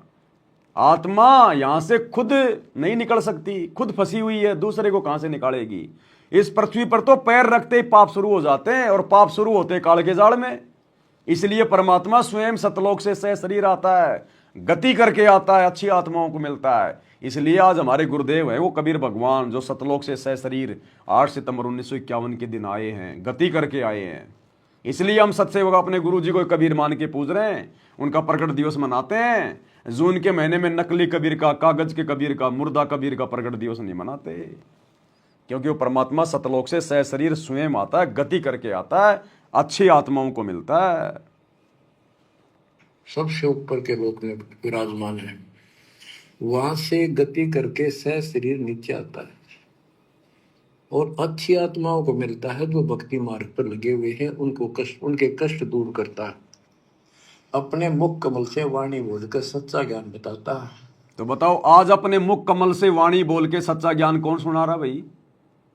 सतगुरु रामपाल जी। और वेदों में क्या लिखा है? वो परमात्मा अपने मुख कमल से वाणी बोल के सच्चा ज्ञान सुनाता है। तो आज हमें झूठा ज्ञान दिया जा रहा है क्या? गुरुजी मुख कमल से बोल के नहीं सुना रहे क्या? तो कौन हुए फिर गुरुजी? कौन है फिर तत्वदर्शी संत? कौन होता फिर सतगुरु? साहिब कहो सतगुरु कहो, एक ही बात है। तो स्वयं कबीर भगवान हमारे गुरुदेव के रूप में धरती पे प्रकट हैं, और हमने इनको परमात्मा मान लेना चाहिए। यही चाहते हैं गुरुजी, यही चाहते हैं। नहीं तो हमारी बात बिगड़ेगी, चाहे तुम कितने लड्डू जलेबी बर्फी खा लो, कितना ज्योति पाठ कर लो, कितनी माला फेर लो, कितनी भक्ति कर लो, कोई सा भी तुम नाम ले लो। अगर गुरु को भगवान नहीं माना, परमात्मा नहीं माना, कबीर जी नहीं माना, और दाढ़ी मूछ वाले नकली कबीर को घर से बाहर नहीं निकाला, तो बात नहीं बनेगी भैया। सीधा सा फॉर्मूला है। सतगुरु रामपाल जी को अपना बाप मानना पड़ेगा, और उस फर्जी बाप को, नकली बाप को, दाढ़ी मूछ वाले नकली कबीर को, उसको घर से निकालना पड़ेगा, तब बात बनेगी। तो भाई और बहनों, आज के वीडियो में हम केवल इतना ही लेंगे। और दास छोटी सी आप लोगों को सूचना देना चाहता है। अभी ये 2 दिन का पाखंड चलेगा देश भर में, होली का और ये दुलंडी का। अब हम तो इस पाखंड में आते ना जाते, ना हमें ये अच्छा लगता, लेकिन दास जहाँ पे रह रहा है वहाँ मजबूरी है। 2 दिन ये लोग मिलके अपना कोई प्रोग्राम करते हैं, तो यहाँ पर कोई डीजे वाजे लगाएंगे, टेंट वांट लगा लोगों के इन्होंने सेट कर दिया पूरा। तो 2 दिन यहाँ पर डीजे बजेगा दिन रात, पागलों की तरह। कोई शराब पी के, कोई रंग लगा के नाचेंगे, उड़दंग मचाएंगे, अश्लीलता फैलाएंगे। ये बढ़वागिरी लोग शुरू करेंगे, 2 दिन चलेगी ये। तो इसलिए दास 2 दिन तक लाइव नहीं आएगा, परमात्मा कोई और सेवा करवाएंगे छोटी मोटी। तो कल और परसों यानी ये 2 दिन का है ना, दीपावली का और ये धुलंडी का, तो 2 दिन यहाँ पर पाखंड चलेगा पूरा, हर जगह चलता है ये डीजे वाजे लगा के। तो अपन लाइव आ नहीं पाएंगे क्योंकि फिर अपन डिस्टर्ब होंगे। तो कल और परसों दास लाइव नहीं आ पाएगा। तो सभी भाई बहन ज़्यादा से ज़्यादा परमात्मा का सत्संग सुने, ज़्यादा से ज़्यादा परमात्मा का भजन करें। और हमने किसी भी प्रकार से इस पाखंड में पाव नहीं देना है। हमने उस दिन, दुलंडी के दिन विशेषकर, जिस दिन ये रंग वांग डालते हैं, अपने घर में बैठे रहो, बाहर निकलो ही मत उस दिन आप, क्योंकि वैसे भी छुट्टी होती है काम धंधे की। तो बाहर निकलो ही मत, अपनी भक्ति पे लगे रहो, अपना सत्संग सुन लो गुरु जी का, सो जाओ, और भी कुछ नहीं है तो पढ़े पढ़े अपने मंत्र कर लो, अपना सुमरण कर लो, कोई साथ संगति का वीडियो देख लो। तो 2 दिन सभी भाई बहन परमात्मा की भक्ति ज़्यादा से ज़्यादा करेंगे अपन। और उसके बाद फिर दास लाइव आएगा, व्हाट्सएप के ग्रुप में मैसेज डाल देगा। तो आज के वीडियो में केवल इतना ही। परमात्मा हम सबको सद्बुद्धि दे, आशीर्वाद दें। बंदी छोड़ सतगुरु रामपाल जी भगवान की जय। भाई जो गुरु बचन पे डट गए, कट गए फंद 84।